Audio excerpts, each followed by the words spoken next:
മീസാനിൽ തൂങ്ങുന്ന സൽക്കർമ്മമായി സ്വീകരിക്കുമാറാവട്ടെ. അല്ലാഹു നമ്മുടെ ഇൽമിനെ നാഫിയായ ഇൽമാക്കുമാറാകട്ടെ. നമ്മുടെ സതുദ്ദേശങ്ങളെ അല്ലാഹു സഫലമാക്കട്ടെ. നമ്മിൽ നിന്ന് പോയ ചെറുതും വലുതുമായ പാപങ്ങൾ അഖിലവും സർവശക്തനായ നാഥൻ വിട്ടുപുറത്തുമാപ്പാക്കട്ടെ. പ്രിയമുള്ളവരെ, കഴിഞ്ഞ 2 ക്ലാസ്സുകളിലായി മഹാനായ ആദം നബി അലൈഹിസ്സലാത്തു വസ്സലാമുമായി ബന്ധപ്പെട്ട ചരിത്രമാണ് നമ്മൾ വിശകലനം ചെയ്തത്.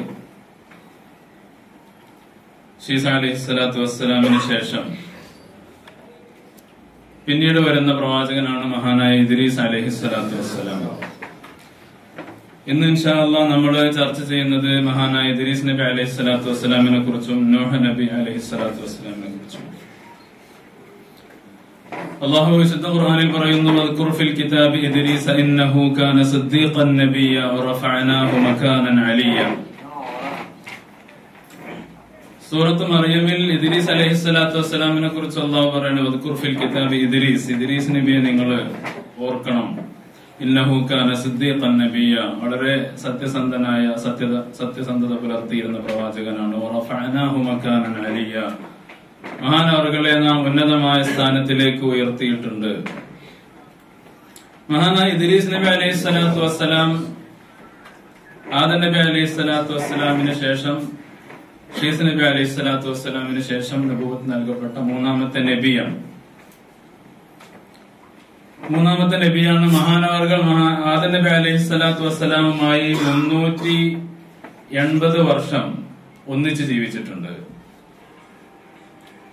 308 വർഷം, 380 അല്ല, 308 വർഷക്കാലം മഹാനായ ആദം നബി അലൈഹിസ്സലാത്തു വസ്സലാമുമായി ജീവിച്ചിട്ടുണ്ട്. ആദം നബി വഫാത്താവുന്നതിന്റെ 308 വർഷം മുന്നെയാണ് ആര് ജനിക്കുന്നത്? മഹാനായ ഇദ്രീസ് നബി അലൈഹിസ്സലാത്തു വസ്സലാം ജനിക്കുന്നത്. ഇദ്രീസ് നബിയെ കുറിച്ച് കൂടുതലൊന്നും ഖുർആനിലോ സുന്നത്തിലോ നമുക്ക് കാണാൻ സാധ്യമല്ല. പല അമ്പിയാക്കളെ കുറിച്ചും അങ്ങനെ കൂടുതൽ പരാമർശം കാണില്ല. നമ്മൾ ആദം നബിയിൽ നിന്ന് വന്നതുകൊണ്ടാണ് ഞാൻ അങ്ങനെ പറയുന്നത്. ആദം നബിയെ കുറിച്ച് ഒരുപാട് പറയുന്നുണ്ട്. ആദം നബിയുമായി ബന്ധപ്പെട്ട തഫ്സീറുകൾ നമുക്ക് ഒരുപാട് കാണാൻ സാധിക്കും. മനുഷ്യ അബുൽ ബഷറാണ്, ഖലീഫയാണ് അള്ളാഹുവിന്റെ ഭൂമിയിലേക്കുള്ള. അപ്പൊ അതുമായി ബന്ധപ്പെട്ട് ഇബ്ലീസുമായി ബന്ധപ്പെട്ടൊക്കെ അത് പല ആവർത്തി ഖുർആനിൽ പല രീതിയിൽ അവതരിപ്പിക്കപ്പെട്ടിട്ടുണ്ട്. ഇദ്രീസ് നബി അലൈഹി സ്വലാത്തു വസ്സലാമൊക്കെ വന്നത് മുഅ്മിനീങ്ങളായ സമൂഹത്തിലേക്ക് തന്നെയാണ്. അതുകൊണ്ട് അവിടെ സമൂഹമായിട്ടുള്ള പ്രശ്നങ്ങളോ ദഅവത്തോ കാര്യമോ ഒന്നും അവിടെ നടക്കുന്നില്ല. അള്ളാഹു ചില നബിമാരെങ്ങനെ നിയോഗിച്ചു പോരുന്നു. മഹാനായ നൂഹ് നബി അലൈഹി സ്വലാത്തു വസ്സലാമിന്റെ കാലം വരെയും കുഫറില്ല. ഒരു ഹദീസിൽ പറയുന്നുണ്ട്, മഹാനായ ആദം നബി അലൈഹി സ്വലാത്തു വസ്സലാമിന്റെയും നൂഹ് നബിയുടെയും ഇടയിൽ കാന 10 ഖുറൂനിൻ, 10 ഖർനുകളുണ്ട്. കുല്ലുഹും അലൽ ഇസ്ലാം എന്ന്, അവരൊക്കെയും ഇസ്ലാമിന്റെ മേലിലായിരുന്നു എന്ന് മഹാനായ ഇബ്നു അബ്ബാസ് റളിയല്ലാഹു അൻഹു റിവായത്ത് ചെയ്യുന്ന ഹദീസിൽ കാണാൻ സാധിക്കും. ആദം നബി മുതൽ നൂഹ് നബി എത്തുന്നത് വരെയും ഇസ്ലാം തന്നെയുള്ളൂ. അപ്പൊ അതുകൊണ്ടാണ് അതിന്റെ ഇടയിൽ വന്ന ഇദ്രീസ് നബിയുടെ ജീവിതത്തിലും കാര്യമായ സമൂഹവുമായി ഇടപെട്ട പ്രശ്നങ്ങളോ കാര്യങ്ങളോ ഒന്നുമില്ല. നബിമാർക്ക് ദഅവത്തിന്റെ ഉത്തരവാദിത്വം ഇല്ല, അല്ലെ? അവർക്ക് അല്ലാഹു വഹ്യ് നൽകുന്ന പല കാര്യങ്ങളും അവർ ചെയ്യുന്നു. അതനുസരിച്ച് അവരെ ഒരുപാട് ആളുകൾ പിന്തുടരുന്നു. മഹാനവറുകളാണ് ആദ്യമായി എഴുത്ത് തുടങ്ങിയത് എന്ന് കാണാൻ സാധിക്കും. അതുവരെ എഴുത്തിന്റെ ആവശ്യം ഉണ്ടാവില്ല. അള്ളാഹു ഓരോന്നിങ്ങനെ മനുഷ്യനെ തോന്നിപ്പിച്ചു കൊടുക്കുകയാണല്ലോ. എഴുത്തിന്റെ ആവശ്യം മനുഷ്യന് വന്നത് മഹാനായ ഇദ്രീസ് നബി അലൈഹി സ്വലാത്തു വസ്സലാമിന്റെ കാലം മുതലാണ്. ആദ്യമായി പേന പിടിച്ചെഴുതിയത് ഇദ്രീസ് നബി അലൈഹി സ്വലാത്തു വസ്സലാമാണ് എന്നൊക്കെ ചരിത്രത്തിലും തഫ്സീറുകളിലൊക്കെ നമുക്ക് കാണാൻ സാധിക്കും. അദ്ദേഹം റഫഅനാഹു മകാനൻ അലിയ്യ, മഹാനവറുകളുടെ മരണവുമായി ബന്ധപ്പെട്ട് അല്ലെങ്കിൽ അദ്ദേഹത്തിന്റെ അവസാനവുമായി ബന്ധപ്പെട്ട് തഫ്സീറുകളിൽ പല അഭിപ്രായങ്ങൾ നമുക്ക് കാണാൻ സാധിക്കും. പ്രബലമായ അഭിപ്രായ പ്രകാരം മഹാനവറുകൾ ഇദ്രീസ് നബി അലൈഹി സ്വലാത്തു വസ്സലാമിനെ അള്ളാഹു വാനലോകത്തേക്ക് ഉയർത്തിയിരിക്കുകയാണ്. ഈസാ നബി അലൈഹി സ്വലാത്തു വസ്സലാമിനെ ഉയർത്തിയതുപോലെ. റഫഅനാഹു മകാനൻ അലിയ്യ എന്ന ആയത്തിന്റെ തഫ്സീറിലാണ്, അതുമായി ബന്ധപ്പെട്ട ചില ഹദീസുകളുടെയൊക്കെ വെളിച്ചത്തിലാണ് ഈ ചർച്ച മുന്നോട്ട് പോകുന്നത്. ചില പണ്ഡിതന്മാരുടെ അഭിപ്രായത്തിൽ റഫഅനാഹു മകാനൻ അലിയ്യ, ഉന്നതമായ സ്ഥാനത്തേക്ക് ഉയർത്തി എന്ന് പറഞ്ഞാൽ അത് നുബുവത്ത് കൊണ്ട്, സ്വീകാര്യത കൊണ്ട്, സ്ഥാനം കൊണ്ടൊക്കെ അള്ളാഹു ഉയർത്തി എന്നുള്ളല്ലാതെ അത് ശരീരത്തെ ഉയർത്തി എന്നല്ല എന്ന് ചില പണ്ഡിതന്മാർ പറയുന്നു. എന്നാൽ ചില ഹദീസുകളിലൊക്കെ വന്നിട്ടുണ്ട് മഹാനായ റസൂലുള്ളാഹി സ്വല്ലല്ലാഹു അലൈഹി വസല്ലമ തങ്ങളിലേക്ക് റിവായത്ത് ചേരുന്ന ഒരു റിവായത്തിൽ ഇബ്നു അബ്ബാസ് റളിയല്ലാഹു അൻഹു കഅബുൽ അഹ്ബാർ റളിയല്ലാഹു അൻഹു ഒന്നിച്ചിരുന്ന് ചർച്ച ചെയ്യുന്ന ഒരു സംഭവം ഈ തഫ്സീറിന്റെ ഈ ആയത്തിന്റെ തഫ്സീറിൽ പരാമർശിക്കപ്പെട്ടിട്ടുണ്ട്. അതായത് അല്ലാഹു സുബ്ഹാനഹു വ തആല ഇദ്രീസ് നബി അലൈഹി സ്വലാത്തു വസ്സലാമിന് വഹ്യ് നൽകി. അദ്ദേഹം അമല് ചെയ്യാൻ വളരെ താല്പര്യമുള്ള ആളായിരുന്നു. അമല് ചെയ്യാൻ കൂടുതൽ താല്പര്യമുള്ള ആളായതുകൊണ്ട് തന്നെ അല്ലാഹു സുബ്ഹാനഹു വ തആല മഹാനവർക്ക് വഹ്യ് അറിയിച്ചു കൊടുത്തു. നിങ്ങൾക്ക് ഒരു ദിവസം അന്ന് ജീവിച്ചിരിക്കുന്ന മനുഷ്യർക്കൊക്കെ എത്ര അമല് ഉയർത്തപ്പെടുന്നോ അത്ര കണ്ട് അമല് നിങ്ങളിൽ നിന്ന് ഒരു ദിവസം സ്വീകരിക്കപ്പെടും.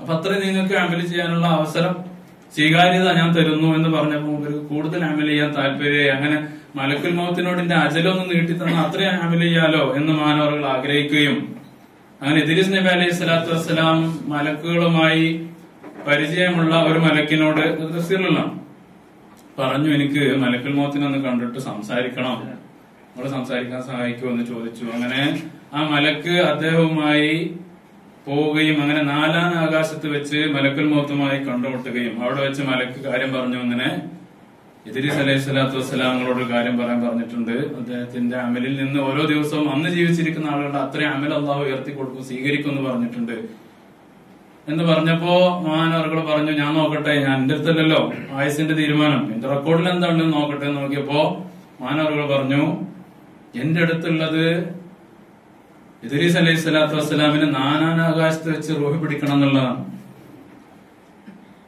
ഞാനിത് മുമ്പ് കണ്ടപ്പോ ആലോചിച്ചിരുന്നു. അദ്ദേഹം പറഞ്ഞു, എങ്ങനെ 4-ാം ആകാശത്ത് വെച്ചെന്ന് പിന്നെ ഭൂമിയിൽ ജീവിക്കുന്ന ആളുടെ റൂഹ് പിടിക്കുമെന്ന് ഞാൻ ആലോചിച്ചിരുന്നു. അപ്പൊ ഇദ്രീസ് എവിടെ, ഇദ്രീസ് അലൈഹി സ്വലാത്തു വസ്സലാം എവിടെയെന്ന് ചോദിച്ചപ്പോ എന്റെ ചിറകിലുണ്ട് എന്ന് മലക്ക് പറയുകയും അങ്ങനെ മലക്ക് ചോദിച്ചു, ഇദ്ദേഹത്തിന് ഇനി എത്ര ആയുസ് ബാക്കിയുണ്ടെന്ന് ചോദിച്ചപ്പോ ഒരു ലഹ്ള മാത്രമേ ബാക്കിയുള്ളൂ എന്ന് പറയുകയും തിരിഞ്ഞു നോക്കുമ്പോഴേക്കും അദ്ദേഹം മരണപ്പെട്ടിരുന്നു എന്ന് ഹദീസിൽ കാണാൻ സാധിക്കും.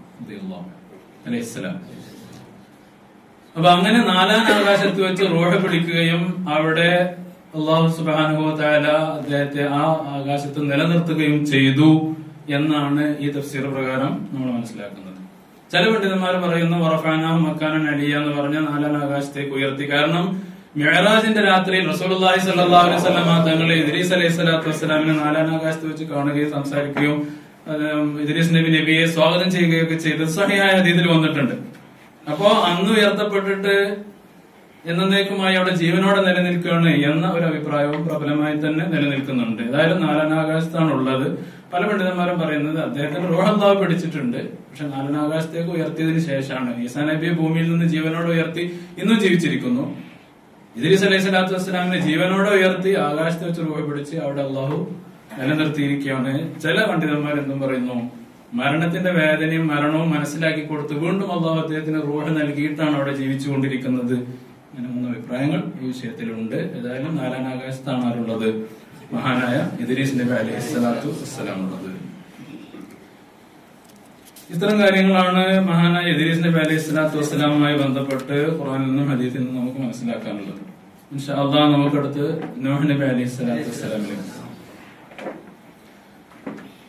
നൂഹ് നബി അലൈഹി സ്വലാത്തു വസ്സലാമിനെ നേരത്തെ സൂചിപ്പിച്ചതുപോലെ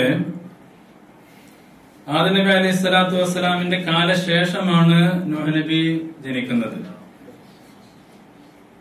126 വർഷങ്ങൾക്ക് ശേഷം ആദം നബി വഫാത്തായി 126 വർഷങ്ങൾക്ക് ശേഷമാണ് അവർ ജനിക്കുന്നത്, മഹാനായ നൂഹ് നബി അലൈഹി സ്വലാത്തു വസ്സലാം. നൂഹ് നബിയുടെയും ആദം നബിയുടെയും ഇടയിൽ 8 പിതാക്കന്മാരുണ്ട്. 8 പിതാക്കന്മാരുടെ ഗ്യാപ്പ് ഉണ്ട്. ആര് തമ്മില്? ആദം നബി അലൈഹി സ്വലാമും നൂഹ് നബി അലൈഹി സ്വലാത്തു വസ്സലാം. ഞാൻ നേരത്തെ പറഞ്ഞ പോലെ നബി സല്ലല്ലാഹു അലൈഹി വസല്ലം തങ്ങൾ പറഞ്ഞ അവർക്കിടയിൽ 10 ഖുറൂനിൻ. അപ്പൊ അത് 1000, നമ്മളൊരു ഖർന് എന്ന് പറഞ്ഞാൽ ഒരു നൂറ്റാണ്ട് എന്ന അർത്ഥം പറയാറുണ്ട്, ഒരു തലമുറ എന്നും പറയാറുണ്ട്. ഖൈറുൽ ഖുറൂനി ഖർനി സുമ്മല്ലദീന യലൂനഹും സുമ്മല്ലദീന യലൂനഹും. ഏറ്റവും നല്ല നൂറ്റാണ്ട്, ഏറ്റവും നല്ല തലമുറ എന്റെ തലമുറയാണ്. അത് കഴിഞ്ഞ് വേറെ സുമ്മല്ലദീന യലൂനഹും സുമ്മല്ലദീന, പിന്നെ അതിനോട് അടുത്തത്, പിന്നെ അതിനോടടുത്തത്, അങ്ങനെ ഓരോ തലമുറകൾ എന്ന അർത്ഥത്തിലും പറയാറുണ്ട്, നൂറ്റാണ്ട് എന്ന അർത്ഥത്തിലും പറയാറുണ്ട് ഖർന് എന്ന പദം. അപ്പൊ 2 അർത്ഥത്തിലും ഈ നബി സല്ലല്ലാഹു അലൈഹി വസല്ലം തങ്ങളുടെ 10 നൂറ്റാണ്ട് അല്ലെങ്കിൽ 10 ഖർന് എന്ന വാക്കിനെ പണ്ഡിതന്മാർ വിശദീകരിച്ചിട്ടുണ്ട്. അപ്പോ നൂറ്റാണ്ട് എന്ന അർത്ഥത്തിലാവുമ്പോ അവർ തമ്മിൽ 1000 വർഷത്തിന്റെ വ്യത്യാസമുണ്ട്. അതല്ല തലമുറ എന്ന് പറയുമ്പോൾ ഭയങ്കര വ്യത്യാസമായിരിക്കും. കാരണം അന്നത്തെ ആളുകൾക്ക് ഭയങ്കര ആയുസ്സാണ്. ആദം നബിയുടെ വയസ്സ് 1000. നൂഹ് നബി അലൈഹി സ്വലാത്തു വസ്സലാമിന്റെ ആയുസ് പറയപ്പെടുന്ന പല അഭിപ്രായങ്ങളുണ്ട്. ഒരു അഭിപ്രായ പ്രകാരം 1750. അപ്പോ ഓരോ ജനറേഷൻ കഴിയണമെങ്കിൽ അത്രയും ഗ്യാപ്പ് വരില്ല. അപ്പോ 1000 കണക്കിന് വർഷങ്ങളുടെ ഗ്യാപ്പ് ഉണ്ടാവാം. ഏതായാലും നമ്മള് നൂറ്റാണ്ട് എന്ന അർത്ഥത്തിൽ മനസ്സിലാക്കാം, രണ്ടർത്ഥത്തിലും മനസ്സിലാക്കാം. അതിന് രണ്ടും രണ്ടർത്ഥത്തിൽ പറയുന്നുണ്ട്. ഏതായാലും 10 തലമുറകളുടെ അല്ലെങ്കിൽ 10 നൂറ്റാണ്ടിന്റെ ഗ്യാപ്പുണ്ട് മഹാനായ നൂഹ് നബി അലൈഹി സ്വലാത്തു വസ്സലാമും ആദം നബി അലൈഹി സ്വലാത്തു വസ്സലാമും. ഇവരെല്ലാവരും മുസ്ലിങ്ങളായിരുന്നു എന്നുള്ളതാണ് ഒരു പ്രധാനപ്പെട്ട കാര്യം. ഇവിടെ മുതലാണ് ചരിത്രത്തിന്റെ ഗതി മൊത്തം മാറുന്നത്. അതുവരെ അള്ളാഹുവിനെ ആരാധിച്ച് അള്ളാഹുവിന്റെ തൗഹീദിൽ ഒരു കളങ്കം വരുത്താതെ ജീവിച്ച ആളുകളാണ് ആ 10 നൂറ്റാണ്ടിലെ ആൾക്കാർ. പിന്നീടാണ് ഈ പ്രശ്നങ്ങൾ ഉടലെടുക്കുന്നത്. അല്ലെങ്കിൽ ഇബ്ലീസ് അന്ന് പറഞ്ഞല്ലോ ഓവിയന്നഹും അജ്മഈൻ ഇല്ലാ ഇബാദക മിൻഹുൽ മുഖ്ലസീൻ, ഞാൻ പഠിപ്പിക്കുമെന്നോ ശപഥം ചെയ്തിട്ടുണ്ട്. ഇബ്ലീസിന്റെ പണി വർക്കൗട്ട് ആയിട്ട് വന്നത് എവിടെ മുതലാണ്? നൂഹ് നബി അലൈഹി സ്വലാത്തു വസ്സലാമിന്റെ അവിടെ മുതലാണ് അത് ഫുള്ളായിട്ട് മൂപ്പരുടെ പ്രൊജക്ട് കംപ്ലീറ്റ് ആയത്. പിന്നെ അതിന്റെ തുടർച്ചയാണ്. അത് നൂഹ് നബി പിന്നെ കാബീലിൽ തുടങ്ങിയിട്ടുണ്ട്. ആദം നബി അലൈഹി സ്വലാമിലെ തുടങ്ങിയ പണി കാബീലില്, പക്ഷെ അതൊന്നും കുഫറിലേക്ക് എത്തിയിട്ടില്ല. പല തെറ്റുകളും അവർ സംഭവിച്ചു ചെയ്തിട്ടുണ്ട്, പക്ഷെ അതൊന്നും കുഫറിലേക്ക് എത്തിയിട്ടില്ല. കുഫറിലേക്ക് എത്തിയത് എങ്ങനെയാണെന്ന് മുഫസ്സിരീങ്ങൾ പറയുന്നുണ്ട്. എന്ന് പറയുന്ന ആയത്തിന്റെ തഫ്സീറിൽ മഹാന്മാർ പറയുന്നു, മഹാനായ ആദം നബി അലൈഹി സ്വലാത്തു വസ്സലാമിന് വളരെ സാലിഹീങ്ങളായ 5 മക്കളുണ്ടായിരുന്നു. അത് നബിയുടെ തലമുറയിൽ. അതിൽപ്പെട്ട ഒന്നായിരുന്നു വദ്, സുവാഅ്, യഊഖ്, യഊസ്, നസ്ർ. ഇങ്ങനെ 5 മക്കൾ, സാലിഹീങ്ങളായ മക്കളുണ്ടായിരുന്നു. ഇവർ ഓരോരുത്തരും മരണപ്പെടുന്ന സമയത്ത് ഏറ്റവും നല്ല ഇബാദത്ത് കൊണ്ടും തഖ്വ കൊണ്ടൊക്കെ അറിയപ്പെട്ട ആളായിരുന്നു വദ് എന്ന് പറയുന്നതാണ്.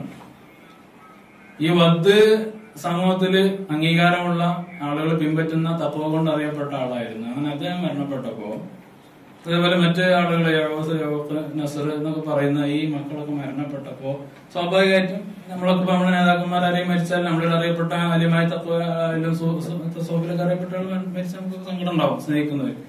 അങ്ങനെ എല്ലാവരും സങ്കടം ഉണ്ടായ സമയത്ത് ഇബ്ലീസ് മനുഷ്യരൂപത്തിൽ വന്നു എന്നാണ്. ഇബ്ലീസ് മനുഷ്യരൂപത്തിൽ വന്നിട്ട് പറഞ്ഞു, നിങ്ങളെ കൂട്ടത്തിലെ കാര്യപ്പെട്ട ആൾക്കാരാണ് മരണപ്പെട്ടിട്ടുള്ളത്, നിങ്ങൾ അവരെ ഓർക്കണ്ടേ? തീർച്ചയായിട്ടും വേണം എന്നൊക്കെ പറഞ്ഞു. അങ്ങനെ കാലം അങ്ങനെ വൈകും തോറും ആളുകൾ നമ്മൾ മറക്കും. നമ്മുടെ നാട്ടിൽ നിന്നിട്ടൊരു കൊല്ലായിട്ട് നമ്മളെ പെണ്ണുങ്ങളെ മുഖം നമ്മൾ മറന്നുപോയിണ്ടാവും ഇല്ലേ? കുട്ടികളെ മറന്നുപോയിണ്ടാവില്ലേ? ഇപ്പൊ IMO ഒക്കെ ഉണ്ടായതുകൊണ്ട് എല്ലാവരും കണ്ട് സംസാരിക്കുന്നുണ്ട്, സ്കൈപ്പ് ഒക്കെ ഉണ്ടായിട്ടുണ്ട് അല്ലെ? പക്ഷെ നമ്മൾ മറക്കും, സ്വാഭാവികമാണ്. കൃത്യമായിട്ടൊന്നും ഓർക്കുണ്ടാവില്ല, ഏറെക്കുറെ ഓർമ്മയിലായിരിക്കും. എന്ന പോലെ കാലം വൈകിയപ്പോ ആളുകൾ ഈ സാലിഹ്യങ്ങൾ മറന്നു. അപ്പൊ ഇബ്ലീസ് വീണ്ടും വന്നു. ഇബ്ലീസ് വന്നിട്ട് പറഞ്ഞു, നമുക്ക് അവരൊരു ഫോട്ടോ രൂപം വരച്ചുണ്ടാക്കിയാല് എങ്ങനെ ഉണ്ടാവുന്നുണ്ട്, നമ്മളൊന്നും ചെയ്യണ്ട, നമുക്ക് ഫോട്ടോ ഇവിടെ വെച്ചാല്. അപ്പൊ അവര് അംഗീകരിച്ചു, ഫോട്ടോ വെച്ചു. തഫ്സീറിലുള്ളതാണ് നോക്ക്. അവര് ഫോട്ടോ വെച്ചു. ആ ജനറേഷൻ ഒരു ശരിക്കും ഒരു പ്രശ്നമൊന്നും ചെയ്തിട്ടില്ല. അവര് തലമുറ കഴിഞ്ഞപ്പോ അടുത്ത ജനറേഷൻ എത്തിയപ്പോ പറഞ്ഞ് അവരെ രൂപം കൊത്തി ഉണ്ടാക്കിയിട്ട് നമുക്ക് നമ്മളെല്ലാവരും കൂടുന്നിടത്തൊരു മജ്ലിസിൽ വെച്ചാൽ എങ്ങനെ ഉണ്ടാവും? കുഴപ്പമില്ല, കാര്യപ്പെട്ട ആൾക്കാരല്ലേ എന്ന് പറഞ്ഞിട്ട് അത് സംഭവിച്ചു. പിന്നീട് ഇബ്ലീസ് പറഞ്ഞു, നമ്മളിപ്പോ ഏറെ കാണണമെങ്കിൽ ഓർക്കണമെങ്കിൽ മജ്ലിസിലേക്ക് വരണ്ടേ? എന്താ അവനാന്റെ വീട്ടിൽ തന്നെ ഓരോന്നുണ്ടാക്കിയാല്? അങ്ങനെ ഓരോരുത്തരും അവരവരുടെ വീട്ടിൽ ഈ വദ്, സുവാഅ്, യഊസ്, യഊഖ്, നസ്ർ എന്ന് പറയുന്ന ആളുകളുടെയൊക്കെ ശില്പങ്ങൾ ഉണ്ടാക്കുകയും അത് വെക്കുകയും ചെയ്തു. ഇബാദത്ത് തുടങ്ങിയിട്ടില്ല. അടുത്ത ജനറേഷൻ ആയപ്പോ ഇബ്ലീസ് പറഞ്ഞു, നിങ്ങളെ വാപ്പാരും ഇവരൊക്കെ ഇവരെ കൊണ്ട് ഇവരോടാണ് ആരാധിരുന്നത്, ഇവര് കാരണമാണ് മഴ കിട്ടിയിരുന്നത്, അവരെ ആരാധിക്കാത്ത എന്താ എന്ന് പറഞ്ഞ് ഗ്യാപ്പ് വന്നു. കാരണം വർഷം കൊണ്ട് ഗ്യാപ്പ് ഉണ്ടല്ലോ, ഇതൊന്നും ഒരു ആഴ്ച കൊണ്ട് വരുന്നതല്ല. സ്വാഭാവികമായും സമൂഹം ക്രമേണ എന്ത് ചെയ്തു? ഈ വിഗ്രഹങ്ങളെ ആരാധിക്കാൻ തുടങ്ങി. അങ്ങനെ വിഗ്രഹ ആരാധന ഭൂമിയിൽ ഉടലെടുക്കുകയും അങ്ങനെ അത് വ്യാപിക്കുകയും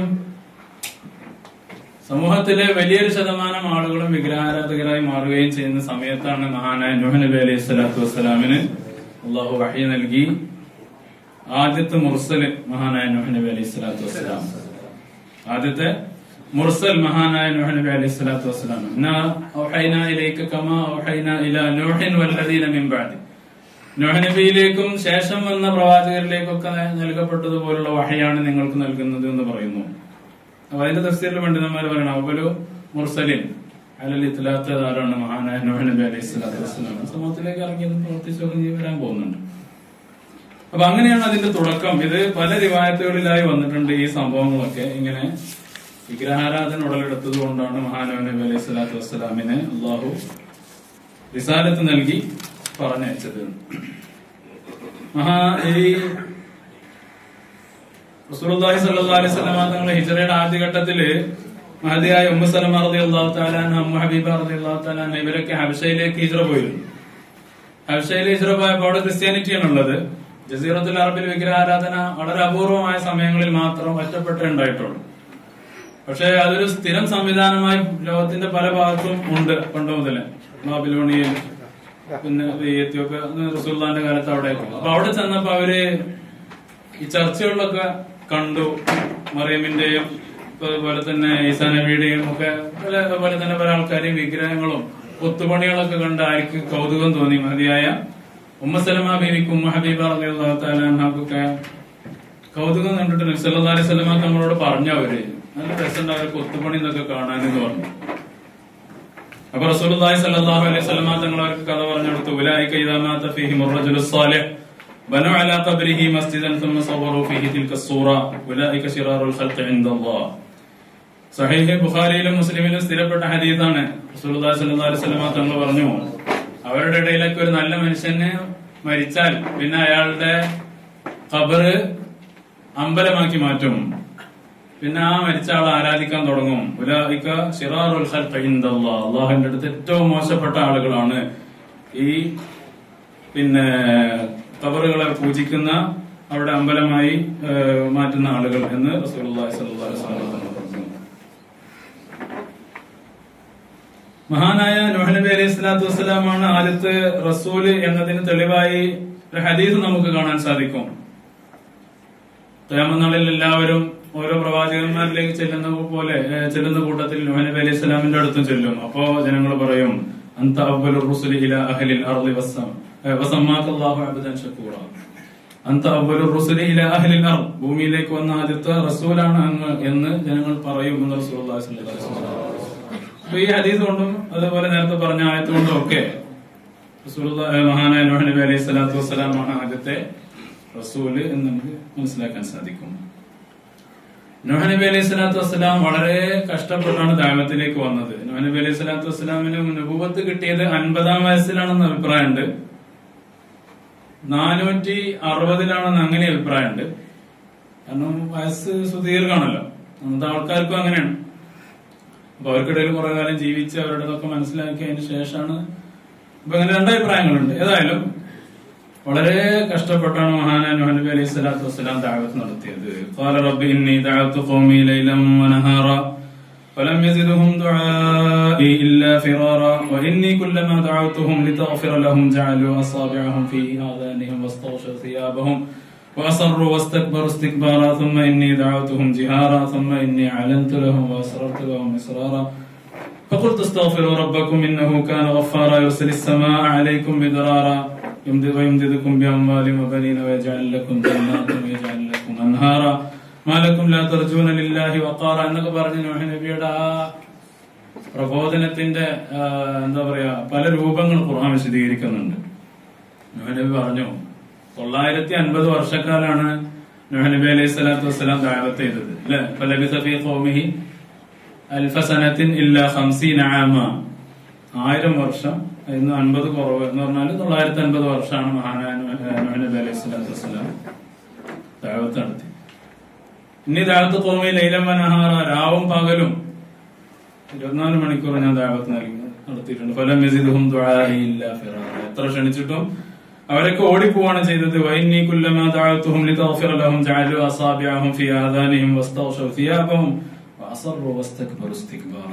ഞാൻ എപ്പോ എന്തൊക്കെ പറയാൻ ശ്രമിച്ചാലും അവര് ചെവി പൊത്തിപ്പിടിക്കുകയും വസ്ത്രം കൊണ്ടൊക്കെ മൂടി എന്നെ കേൾക്കാനുള്ള യാതൊരു സന്നദ്ധതയില്ലാതെ അഹങ്കരിക്കുകയായിരുന്നു. ثم إني دعوتهم جهارا ثم إني أعلنت لهم وأسررت لهم إسرارا. പലപ്പോഴും പരസ്യമായി അതേപോലെ രഹസ്യമായി പല രീതിയിൽ എങ്ങനെയൊക്കെ അവരെ നിന്റെ തൗഹീദിലേക്ക് ക്ഷണിക്കാൻ പറ്റുമോ ഞാൻ ക്ഷണിച്ചിട്ടുണ്ട്. വഖുൽതു ഇസ്തഗ്ഫിറു, ഞാൻ പറയുകയും ചെയ്തു അവരോട്, ഇസ്തഗ്ഫിറു റബ്ബക്കും ഇന്നഹു കാന ഗഫാറ, നിങ്ങൾ കൂടുതലൊന്നും ചെയ്യേണ്ട, ഇസ്തിഗ്ഫാർ ചെയ്താൽ അല്ലാഹു യുർസിലിസ്സമ ഇന്നഹു കാന ഗഫാറ, നിങ്ങളുടെ ദോഷങ്ങളൊക്കെ പുറത്തു വരും. യുർസിലിസ്സമ അലൈക്കും മിദ്റാറ, നിങ്ങൾക്ക് ഇഷ്ടം പോലെ അല്ലാഹു മഴ നൽകും. വയംദിദുക്കും ബിഅംവാലിൻ വബനീൻ, നിങ്ങൾക്ക് മക്കളും സമ്പത്തും ഒക്കെ അല്ലാഹു നൽകും. വയജഅൽ ലക്കും ജന്നാത്തിൻ വയജഅൽ ലക്കും അൻഹാറ, നിങ്ങൾക്ക് പുഴകളും തോട്ടങ്ങളും ഒക്കെ അല്ലാഹു നൽകും. സൗഭാഗ്യങ്ങൾ മുഴുവൻ കിട്ടും. ഒരു പണി ചെയ്താൽ മതി, ഇത് ഇസ്തിഗ്ഫാർ ചെയ്താൽ മതി. നമ്മളെ സംബന്ധിച്ചിടത്തോളം ഏറ്റവും വലിയ പരിഹാരം അതാണ്. സൗഭാഗ്യങ്ങളായ സൗഭാഗ്യങ്ങളൊക്കെ വരുന്നത് അതിനുവേണ്ടി ധാരിക്കുമ്പോഴല്ല, ഇസ്തിഗ്ഫാർ ചെയ്യുമ്പോഴാണ്. മക്കളില്ലാത്ത ആളുകൾക്കും എല്ലാവരും പറയുന്ന ആദ്യത്തെ പരിഹാരം എന്താണ്? ഇസ്തിഗ്ഫാറിനെ വർദ്ധിപ്പിക്കാനാണ്. ഏത് വലിയ കാര്യങ്ങളും നേടിയെടുക്കാൻ പറ്റും എന്ന് ഈ ആയത്തുകൊണ്ട് തന്നെ വളരെ വ്യക്തമാണ്. സൗഭാഗ്യങ്ങളെല്ലാം കിട്ടുന്നത് ഇസ്തിഗ്ഫാറിനുകൊണ്ടാണ്. അല്ലാഹു അങ്ങനെ ഓരോന്നിനും ഓരോ സബബ് വെച്ചിരിക്കുകയാണ്. കിട്ടുന്നൊരു കഥ ഓർമ്മ. ചില ആയത്തുകൾക്ക് ഭയങ്കര പവറാണ്. ഒരു മഹതിയായ ഒരു സ്ത്രീ പഴയൊരു വീട്ടിലിങ്ങനെ ജീവിച്ചുകൊണ്ടിരിക്കുകയാണ്. അപ്പോ മുകളിൽ നിന്ന് ഇങ്ങനെ അതിങ്ങനെ കുറേശ്ശെ പഴകിയ വീടാണ്, അടർന്ന് വീണുകൊണ്ടിരിക്കുന്നുണ്ട്.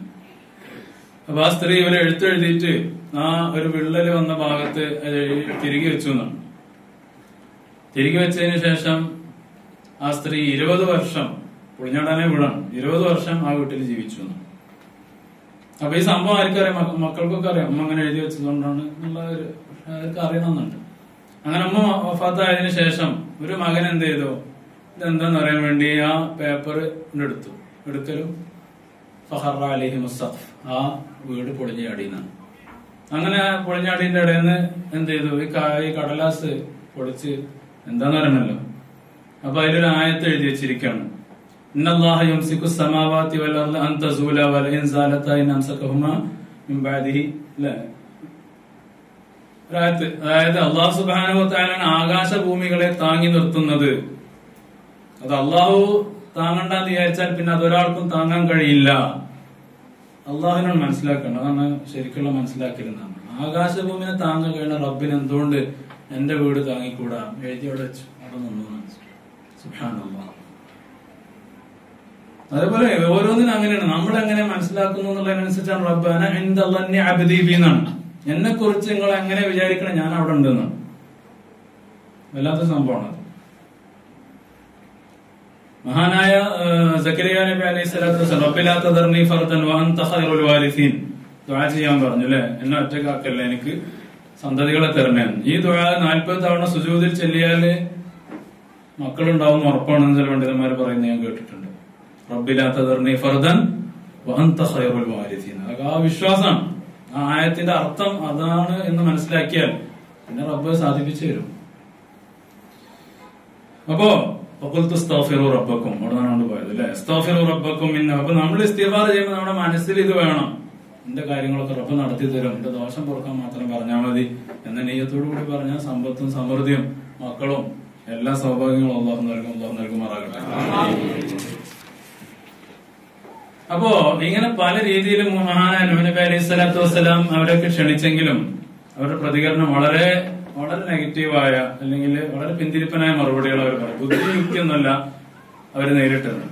നമ്രൂദിനെ ഇസ്ലാമിലേക്ക് ക്ഷണിച്ചപ്പോ കുറച്ച് യുക്തിയൊക്കെ പറഞ്ഞു നോക്കി അല്ലെ? കുറച്ച് യുക്തിയൊക്കെ പറഞ്ഞു നോക്കി.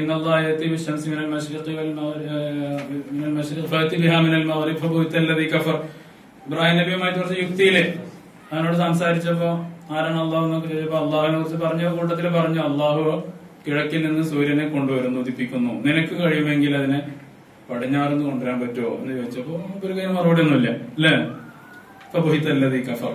അതോടുകൂടി അയാൾ ഉത്തരം കിട്ടി. അവിടെ കുറച്ചൊരു എന്താ പറയാ, ഒരു ഡിബേറ്റിന്റെ സ്വഭാവമാണ്. പക്ഷെ ഇവര് ഒട്ടും യുക്തിയില്ലാത്ത മറുപടി പറഞ്ഞാണ് 950 കാലം ഒരു സമൂഹത്തിന്റെ പിറകെ നടന്നിട്ട് ഒരു ന്യായമില്ലാതെ അവര് നമ്മള് ഇത് പറയേണ്ടി വരുന്ന എന്താ വെച്ചാൽ ഇത് ശിക്ഷ പറയുമ്പോൾ നമ്മുടെ മനസ്സിൽ വേറെ വിഷയം വരാതിരിക്കാനാണ്. 950 കാലം ഒരു കൗമിനോടൊരു കാര്യം പറഞ്ഞിട്ട് ഒരു യുക്തി കൊണ്ടും അതിനെ നേരിടാൻ അവർക്ക് കഴിയാതെ അവർ പറഞ്ഞിരുന്നത് വളരെ ഒട്ടം ന്യായങ്ങളാണ്. മാനറാക്ക ഇല്ലാ ബശറമിസ്ലന വമാനറാക്ക തബഅക ഇല്ലല്ലദീന ഹും അറാദിലുനാ ബാദിയർ റഅ വമാനറാ ലക്കും അലൈനാ മിൻ ഫദ്ലിൻ ബൽ നദുന്നുകും കാദിബീൻ. അവർ പറഞ്ഞിരുന്നത് നൂഹേ അന്നെ പിന്തുടരുന്നത് ഒന്നിനും പറ്റാത്ത ഒരു അഭിപ്രായമില്ലാത്ത എന്തെങ്കിലും പെട്ടെന്ന് കേട്ടാ എന്നാ തന്നെ ശരിയെന്ന് വിചാരിക്കുന്ന ബാധ്യപൂർവ്വമായ ആൾക്കാർ, അങ്ങനെ ആഴായിട്ട് ചിന്തിക്കുകയും ചെയ്യാത്ത ഈ സാധാരണക്കാരായ ആൾക്കാരല്ല എന്നെ പിന്തുടർന്നിരിക്കുന്നത്. അല്ല കഥയുണ്ടോ? അല്ലെങ്കിൽ കാര്യപ്പെട്ടവരൊക്കെ പിന്തുടർച്ച അപ്പൊ ആലോചിക്കാന്നർത്ഥം. അപ്പൊ അതും സത്യം തമ്മിൽ വല്ല ബന്ധമുണ്ടോ? സത്യം സത്യമാണെങ്കിൽ ആര് പിന്തുടർന്നുള്ളതല്ലോ. അതേപോലെ നൂഹ് നബി അലൈഹി സ്വലാത്തു വസ്സലാം അവരോട് പറഞ്ഞു, എനിക്കൊന്നും കിട്ടാനല്ല, നിങ്ങൾക്ക് ശിക്ഷ വരുന്നതിനെ പേടിച്ചുകൊണ്ടാണ്. മാ സലക്കും അലൈഹി മാലൻ ഇൻ അജ്രി ഇല്ലാ അലല്ലാഹ്, നിങ്ങൾക്കൊന്നും തരണ്ട, റബ്ബിനെ വിചാരിച്ചിട്ടാണ് പറയുന്നത്. നൂഹ് നബിയോട് അവർ പറഞ്ഞു, കൂടുള്ള ആൾക്കാരെ മുഴുവൻ ആട്ടി പറഞ്ഞാച്ചാൽ നമുക്ക് ആലോചിക്കാം. നൂഹ് നബി പറഞ്ഞു, മാ നബി സാരിദിൽ ലദീന ആമനു ഇന്നഹും മുലാഖു റബ്ബിഹിം വലാകിന്നി അറാകും ഖൗമൻ തജഹലൂൻ. കൂടുള്ളവരെ ആട്ടി വായിക്കാൻ എനിക്ക് കഴിയില്ല, അവർ റബ്ബിനെ കണ്ടുമുട്ടും, നാളെ എന്നെ കുറിച്ച് പരാതി പറയും. ഇന്നഹും മുലാഖു റബ്ബിഹിം. അങ്ങനെ പല രീതിയിലും അവര് നൂഹ് നബിക്കെതിരെ ഇങ്ങനെ ഓരോന്നും പറയാന്നല്ലാതെ, എന്നിട്ട് അവസാനം അവർ പറയണേ, ഖാലു യാ നൂഹ് ഖദ് ജാദൽതനാ ഫഅക്സർത ജിദാലനാ ഫഅതിനാ ബിമാ തഅദുനാ ഇൻ കുൻത മിനസ് സാദിഖീൻ. എന്താ പറഞ്ഞേ? നൂഹ് എന്നെ തർക്കിച്ച് ഞങ്ങൾ തോറ്റു. ഫഅതിനാ ബിമാ തഅദുനാ, കുറെ കാലമല്ല പറഞ്ഞേ അള്ളാഹുവിന്റെ ശിക്ഷ വരും, കൊണ്ടുപോവാ. ഫഅതിനാ ബിമാ തഅദുനാ ഇൻ കുൻത മിനസ് സാദിഖീൻ. ഖാല ഇന്നമാ യഅതീകും ബിഹില്ലാ ഇൻ ശാഅ വമാ അൻതും ബിമുഅ്ജിസീൻ. റബ്ബ് വിചാരിച്ചാലേ അത് വരും, നിങ്ങളൊന്നും അവന്റെ പുറത്തുനിന്ന് പോകില്ലട്ടോ എന്ന് മഹാനായ നൂഹ് നബി അലൈഹി സ്വലാത്തു വസ്സലാം പറഞ്ഞു. ഇവിടെ നൂഹ് നബിയുടെ ദുആ, ആദ്യ ഖൗമിനെതിരെ ഏറ്റവും ശക്തമായ ദ്വാരക്കുന്ന പ്രവാചകൻ നൂഹ് നബി അലൈഹി സ്വലാത്തു വസ്സലാമാണ്. ഒറ്റ നിന്നെ വിടരുത് റബ്ബേ, എല്ലാത്തവർ എന്താണ് ദയ്യാറ ഇന്നക ഇൻ തദർഹും യുദല്ലു ഇബാദക വലാ യലിദു ഇല്ലാ ഫാജിറൻ കഫാറ എന്നൊക്കെ പറയുന്നുണ്ടോ. റബ്ബിലാ തദർ മിനൽ അർളി മിനൽ കാഫിരീന ദയ്യാറ. അല്ലെ, ഒരു വീടും ഒരാളെ പോലും വിട്ടേക്കരുത്. ഇന്നക ഇൻ തദർഹും, മോലെ നീ നശിപ്പിക്കാതെ ശിക്ഷിക്കാതെ വിട്ടാൽ, യുദല്ലു ഇബാദക്, അവർ മറ്റുള്ളവരെ പഴിപ്പിക്കും, വലാ യലിദു ഇല്ലാ ഫാജിറൻ കഫാറ, അവരിനി പ്രസവിക്കാൻ പോകുന്നവരും കുരുത്തം കൊട്ടവനും നിന്നെ ആരാധിക്കാത്ത ആൾക്കാരാണ് പ്രസവിക്കാനും പോവുക. അപ്പൊ ഇനി ജനറേഷനിൽ പോലും എനിക്ക് പ്രതീക്ഷയില്ല എന്ന് അള്ളാഹുവിനോട് തീർത്ത് പറയാം. എന്താ കാരണം? അതിന് കാരണമുണ്ട്. നൂഹ് നബിയുടെ കാലത്തുള്ള ആളുകൾ എങ്ങനെയായിരുന്നു പറയാം, മരിക്കുമ്പോ വസിയത്ത് എന്താണ്? പ്രധാനമായിട്ടുള്ള ഒരു വസിയത്ത്, മോനെ എന്ത് സംഭവിച്ചാലും കുഴപ്പമില്ല, നൂഹിൽ വിശ്വസിക്കാൻ പാടില്ല എന്നാണ് പ്രധാനപ്പെട്ട അവരൊരു വസിയത്ത്. കുട്ടികൾ വളർന്ന് വലുതാവുമ്പോ തന്നെ പല കാര്യങ്ങളും പഠിപ്പിക്കുന്ന കൂട്ടത്തിൽ ആദ്യം പറയാം എന്താണ്, ഒരു മനുഷ്യൻ 100-200 കൊല്ലമായിട്ട് ഇങ്ങനെ ഒരു കാര്യം പറഞ്ഞെടുക്കുന്നുണ്ട്, ആ വഴിക്ക് തീരരുത് എന്നാണ്. അപ്പോ ജനറേഷനുകളെ പോലും ഈ രീതിയിൽ അവർ മാറ്റുന്ന രീതിയിലേക്ക് കുഫറിൽ അവരുടെ ആണ്ടുപോയിരുന്നു. അതുകൊണ്ടാണ് മഹാനായ നൂഹ് നബി അലൈഹി സ്വലാത്തു വസ്സലാം വലാ യലിദു ഇല്ലാ ഫാജിറൻ കഫാറ, ഫാജിരീങ്ങളും കാഫിരീങ്ങളും തെറ്റുകൾ ചെയ്യുന്ന ആളുകളുമായ ഒരു സമൂഹമാണ് ഇനി വരാനും പോകുന്നത്. കൊണ്ട് ഒരാളിനെ വിട്ടേക്കരുതെന്നും ഗതിയില്ലാതെ വിഷമിച്ച് മഹാനായ നൂഹ് നബി അലൈഹി സ്വലാം ദുആ ചെയ്തു എന്നാണ്. അപ്പോ അള്ളാഹു ഈ ദുആ കേട്ടിട്ട് അള്ളാഹു പറഞ്ഞു, ഓഹിയ ഇലാ നൂഹിൻ അന്നഹു ലൻ യുഅ്മിന മിൻ ഖൗമിക ഇല്ലാ മൻ ഖദ് ആമന ഫലാ തബ്തഇസ് ബിമാ കാനൂ യഫ്അലൂൻ. നൂഹ് നബിയോട് പറഞ്ഞു, നബി നിങ്ങൾ വിഷമിക്കല്ലേ, ഇന്നഹു ലൻ യുഅ്മിന മിൻ ഖൗമിക ഇല്ലാ മൻ ഖദ് ആമന, അവരെ വിശ്വസിച്ച ആൾക്കാരെ വിശ്വസിക്കുള്ളൂ. നിങ്ങൾ പ്രതീക്ഷയോടുകൂടി ചെല്ലുമ്പോഴല്ലേ നമുക്ക് നിരാശ വരിക. അവനോട് പറഞ്ഞിട്ട് കാര്യമില്ല എന്നുള്ള പോലത്തെ ഒരാളാണ് നമുക്കിവിടെ ടെൻഷൻ ഇല്ലല്ലോ. അള്ളാഹു പറഞ്ഞു, ഇനി ആരും വിശ്വസിക്കാൻ പോകുന്നില്ല, അതുകൊണ്ട് അടുത്ത സ്റ്റേജിലേക്ക് കടക്കാൻ നമുക്ക് അള്ളാഹു മഹാനായ നൂഹ് നബി അലൈഹി സ്വലാം പറഞ്ഞു, നിങ്ങൾ വിഷമിക്കണ്ട, നിങ്ങൾ ടെൻഷൻ അടിക്കണ്ട. എന്നിട്ട് വസ്നഇൽ ഫുൽക ബിഅയുനിനാ വവഹയിനാ വലാ തുഖാതിബ്നി ഫിൽ ലദീന ളലമൂ ഇന്നഹും മുറഖൂൻ. ഇനി നിങ്ങൾ എന്ത് ചെയ്യണം, അടുത്ത സ്റ്റേജ് നമുക്ക് കപ്പൽ ഉണ്ടാക്കാം. വസ്നഇൽ ഫുൽക ബിഅയുനിനാ വവഹയിനാ വലാ തുഖാതിബ്നി ഫിൽ ലദീന ളലമൂ ഇന്നഹും മുറഖൂൻ. ഇനി നിങ്ങൾ കപ്പൽ ഉണ്ടാക്കണം. അപ്പൊ അവർക്ക് ഞാനൊരു ശിക്ഷ എടുത്തു വെച്ചിട്ടുണ്ടെന്ന് അള്ളാഹു ആദ്യം അറിയിപ്പ് കൊടുക്കണം. അപ്പോ ശിക്ഷ വരുന്ന സമയത്ത് നിങ്ങൾക്ക് മനസ്സറിയാൻ പാടില്ല എന്നാണ് അള്ളാഹു പറഞ്ഞത്. സ്വന്തം കൗമാണ്, അവര് നരകത്തിലേക്ക് പോകുന്നത് പേടിച്ചിട്ടാണ് ഈ 950 കാലം നൂഹ് നബി ദഅവത്ത് ചെയ്തത്. പിന്നെ ഈ ശിക്ഷ വരുമ്പോ വേണ്ട എന്ന് പറയരുത്, അള്ളാഹു വിഷയത്തില് ഫൈനൽ തീരുമാനം എടുത്തു എന്നാണ്. കാരണം അത്രയും അള്ളാഹുവിന്റെ വഴിയിലേക്കൊന്ന് തിരിഞ്ഞു നോക്കാൻ പോലും സന്നദ്ധല്ലാതെ 9.5 നൂറ്റാണ്ട് അല്ലെ ഒരു സമൂഹം നിന്നപ്പോ അത് അള്ളാഹുവിന്റെ തീരുമാനം ഫൈനലാണ്. വലാ തുഖാതിബ്നി ഫിൽ ലദീന ളലമൂ ഇന്നഹും മുറഖൂൻ, അവരെല്ലാം മുങ്ങാൻ പോകുകയാണ് എന്ന് അള്ളാഹു സുബ്ഹാനഹു വ തആല നൂഹ് നബി അലൈഹി സ്വലാമിനോട് പറഞ്ഞു. അങ്ങനെ നൂഹ് നബി അലൈഹി സ്വലാത്തു വസ്സലാം കപ്പലുണ്ടാക്കിക്കൊണ്ടിരിക്കുകയാണ്. ഇവിടെ വിശദീകരണങ്ങൾ നമ്മൾ അങ്ങോട്ട് വരും. വയസ്നഉൽ ഫുൽക കുല്ലമാ മറ അലൈഹി മലഉം മിൻ ഖൗമിഹി സഖറൂ മിൻ. അങ്ങനെ നൂഹ് നബി അലൈഹി സ്വലാത്തു വസ്സലാം ബാബിലോണിയയിൽ ഇറാഖിലാണ് നൂഹ് നബി ജീവിച്ചിരുന്നത്. അവിടെ കടലില്ല, അദ്ദേഹം ജീവിച്ചിരുന്ന ഭാഗത്തൊന്നും വെള്ളമില്ല, വെള്ളമിറക്കുന്ന കപ്പലുണ്ടാക്കേണ്ട ഒരു യാതൊരു സാഹചര്യവും ഇല്ല. അപ്പൊ അതുകൊണ്ട് തന്നെ 950 കാലം നൂഹ് നബിനെ മണ്ടനായി കണ്ട ആൾക്കാര് നൂഹ് നബി ഇപ്പൊ അവസാനം ചെയ്യുന്നത് എന്താണ്? കപ്പലുണ്ടാക്കണം. അതവിടെ വെള്ളപ്പൊക്കമില്ല, ഒന്നുമില്ല, ഒരു പ്രശ്നമില്ല, ആവശ്യമില്ലാത്ത സ്ഥലത്ത് കപ്പലുണ്ടാക്കുന്നത് കണ്ടതോടുകൂടി അവരൊക്കെ പരിഹസിക്കാൻ തുടങ്ങി. അങ്ങനെ പരിഹാസം കുറെ നീണ്ടു. കുല്ലമാ മറ അലൈഹി മലഉം മിൻ ഖൗമിഹി സഖിറൂ മിൻ, ആളുകൾ പോകുമ്പോഴൊക്കെ പരിഹസിക്കാൻ തുടങ്ങി. അപ്പൊ നൂഹ് നബി അലൈഹി സ്വലാം പറഞ്ഞു, ഇൻ തസ്ഖറൂ മിന്നാ ഫഇന്നാ നസ്ഖറൂ മിൻകും കമാ തസ്ഖറൂൻ, നിങ്ങളിപ്പോ എന്നെ കണ്ട് പരിഹസിക്കുന്നുണ്ടെങ്കിൽ ഇതുപോലെ തിരിച്ച് നിങ്ങളെ പരിഹസിക്കാനുള്ള ഒരു അവസരം എനിക്ക് വരും എന്ന് നൂഹ് നബി അലൈഹി സ്വലാത്തു വസ്സലാം അവർക്ക് മുന്നറിയിപ്പ് നൽകി. فسوف تعلمون من يأتيه عذاب يخزيه ويحل عليه عذاب مقيم, ഒരു ശക്തമായ ഒരു ശിക്ഷ ആർക്കാണ് വരാന്നുള്ളത് നിങ്ങൾക്ക് മനസ്സിലാവും എന്ന് മഹാനായ നൂഹ് നബി അലൈഹി സ്വലാത്തു വസ്സലാം. അങ്ങനെ അള്ളാഹുവിന്റെ തീരുമാനം അവിടെ വന്നു. ഈ നൂഹ് നബി അലൈഹി സ്വലാത്തു വസ്സലാമിന്റെ ഖൗമ് പരലോകത്തും എന്ത് ചെയ്യുമെന്ന്, പരലോകത്ത് എന്ത് ചെയ്യുമെന്നുള്ളതിനെ കുറിച്ച് റസൂലുള്ളാഹി സ്വല്ലല്ലാഹു അലൈഹി വസല്ലം പറഞ്ഞിട്ടുണ്ട്. ഓരോ സമൂഹത്തിലേക്കും പ്രവാചകന്മാരെ സാക്ഷികളായിട്ട് കൊണ്ടുവരുന്നാണല്ലോ, അല്ലെ? എല്ലാ നബിമാരെ സാക്ഷികളായിട്ട് കൊണ്ടുവരും. കദാലിക ജഅൽനാകും ഉമ്മത്തൻ വസതൻ ലിതകൂനു ശുഹദാഅ അലന്നാസ് വയകൂന റസൂലു അലൈക്കും ഷഹീദാ. അപ്പോ നൂഹ് നബിയുടെ ഖൗമിനെ കൊടുത്തിട്ട് നൂഹ് നബിനെ നിർത്തിയിട്ട് ചോദിക്കും, നിങ്ങൾ ഇവരോട് കാര്യങ്ങളൊക്കെ പറഞ്ഞെടുത്തിട്ടുണ്ടായിരുന്നില്ലേ? ആ ഖൗമ് മൊത്തത്തിൽ പറയുന്നതാണ്, ഞങ്ങൾക്ക് ഇങ്ങനെ പ്രവാചകനെ വന്നിട്ടില്ല. അങ്ങനെ നൂഹ് നബിയോട് ചോദിക്കും, ഇതിന് പിന്നെ ഒരാള് സാക്ഷി വേണല്ലോ. അപ്പോ മഹാനായ നൂഹ് നബി അലൈഹി സ്വലാത്തു വസ്സലാം പറയും, മഹാനായ മുഹമ്മദ് റസൂലുള്ളാഹി സ്വല്ലല്ലാഹു അലൈഹി വസല്ലം അവസാനത്തെ പ്രവാചകരായ അവരോട് ചോദിച്ചു.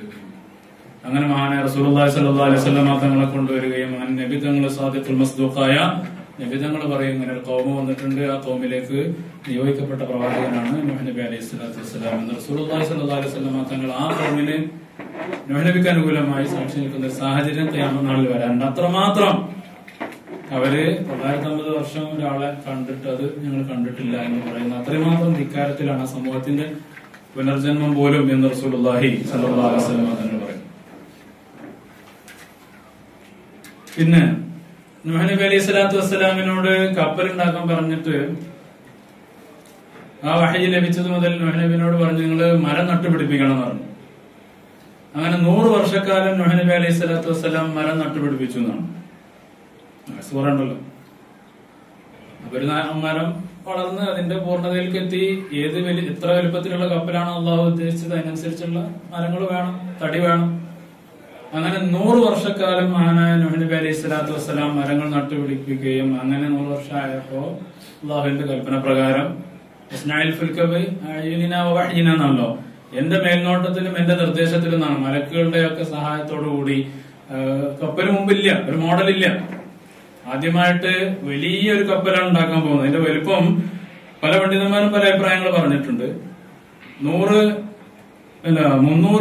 അടി 300 മുഴം നീളവും 50 മുഴം വീതിയും 30 മുഴം ഉയരവും. ഒരു മുഴം എന്ന് പറഞ്ഞാല് 2 അടി സംതിങ് ഉണ്ടാവും.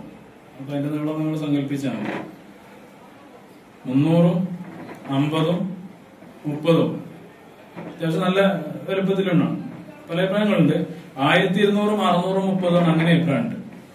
1600, 1200 നീളം, 600 വീതി, 30 ഹൈറ്റ്. അങ്ങനെ 3 തട്ടുള്ള ഒരു കപ്പലാണ് മഹാനായ നൂഹ് നബി അലൈഹി സ്വലാത്തു വസ്സലാം നിർമ്മിച്ചത്. അത് തേക്ക് കൊണ്ടായിരുന്നു, പൈൻമരം കൊണ്ടായിരുന്നു, പല അഭിപ്രായങ്ങളുണ്ട്. ഏതായാലും പിന്നെ 80, 50, 30 അങ്ങനെ അഭിപ്രായങ്ങളുണ്ട്. ഏതായാലും അതിലൊക്കെ വ്യത്യാസങ്ങളുണ്ട്, സ്വാഭാവികമാണ്. ഒന്നാമത്തെ തട്ടിൽ, ഏറ്റവും മുകളിലത്തെ തട്ടില് പറവകളായിരുന്നു. രണ്ടാമത്തെ തട്ടിൽ മനുഷ്യരായിരുന്നു. അവസാനത്തെ തട്ടിൽ മൃഗങ്ങള്, വന്യമൃഗങ്ങളും മറ്റൊക്കെ ആയിരുന്നു എന്ന് കാണാൻ സാധിക്കും. ഓരോന്നിനും പ്രത്യേകം കടക്കാനുള്ള വെവ്വേറെ വാതിലുകൾ ഓരോ തട്ടിലും അല്ലാഹു ഉണ്ടാക്കാൻ പറഞ്ഞിരുന്നു നൂഹ് നബി അലൈഹി സ്വലാത്തു വസ്സലാം. അങ്ങനെ 3 തട്ടുകളിലായിട്ടാണ് നൂഹ് നബി അലൈഹി സ്വലാത്തു വസ്സലാം ഇവരെ താമസിപ്പിച്ചത് എന്ന് കാണാൻ സാധിക്കും. അങ്ങനെ കപ്പല് നിർമ്മാണമൊക്കെ പൂർത്തിയായി. അപ്പൊ ഇനി എപ്പോഴാണിത്, ഇതിനൊരു വെള്ളപ്പൊക്കം എപ്പോഴാ തുടങ്ങുക എന്നുള്ളൊരു മുന്നറിയിപ്പ് വരണല്ലോ.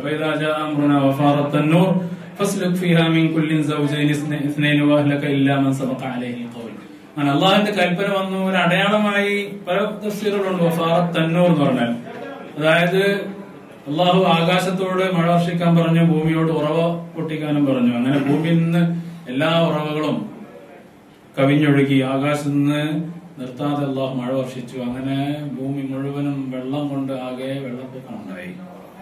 അങ്ങനെ ഈ അടുപ്പിൽ നിന്ന് പോലും ഉറവ വന്നു എന്നാണ് ചില പണ്ഡിതന്മാർ തന്നൂർ പറഞ്ഞ അടുപ്പ് എന്നാണ്. റൊട്ടിയൊക്കെ ഉണ്ടാക്കുന്ന ഭക്ഷണം ഉണ്ടാക്കുന്ന അടുപ്പിൽ നിന്ന് പോലും ഉറവ വന്നാൽ മനസ്സിലാക്കിക്കോളെയും കപ്പലിൽ വേഗം കയറ്റിക്കോളെയും വെള്ളപ്പൊക്കമായി. അങ്ങനെ അടയാളമായിട്ട് നൂഹ് നബി അലൈഹി സ്വലാത്തു വസ്സലാമിന് പറഞ്ഞു കൊടുത്താണ് അടുപ്പിൽ നിന്ന് ഉറവ് വരിക. അതുകൊണ്ട് പറഞ്ഞു തെന്നൂർ എന്ന് പറഞ്ഞ അതിന്റെ അർത്ഥം പിന്നെ ഭൂമുഖം എന്നാണ്. അപ്പൊ ഉറവുകൾ പൊട്ടുന്ന നിങ്ങൾ കണ്ടാൽ പെട്ടെന്ന് എല്ലാരും.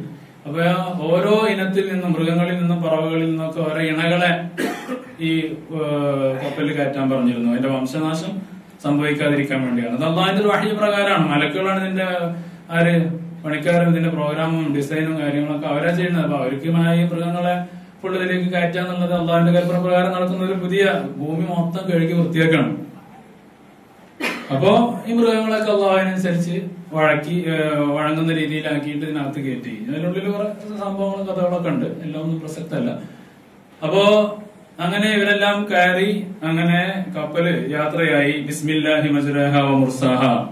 അത് യാത്ര ചെയ്യുന്നത് ബിസ്മില്ല എന്ന് പറഞ്ഞാൽ സ്റ്റാർട്ടാവും, പിന്നെ ബിസ്മില്ല എന്ന് പറഞ്ഞാല് അത് നിൽക്കും ചെയ്യും. അങ്ങനെ എന്റെ സ്വിച്ച് അങ്ങനെ ആയിരുന്നു. അതിന്റെ കൽപ്പന അങ്ങനെയാണ്. നേരത്തെ പറഞ്ഞല്ലോ, ഓരോ വാക്കിനും ഓരോ പവർ അള്ളാഹു കൊടുത്തിട്ടുണ്ട്.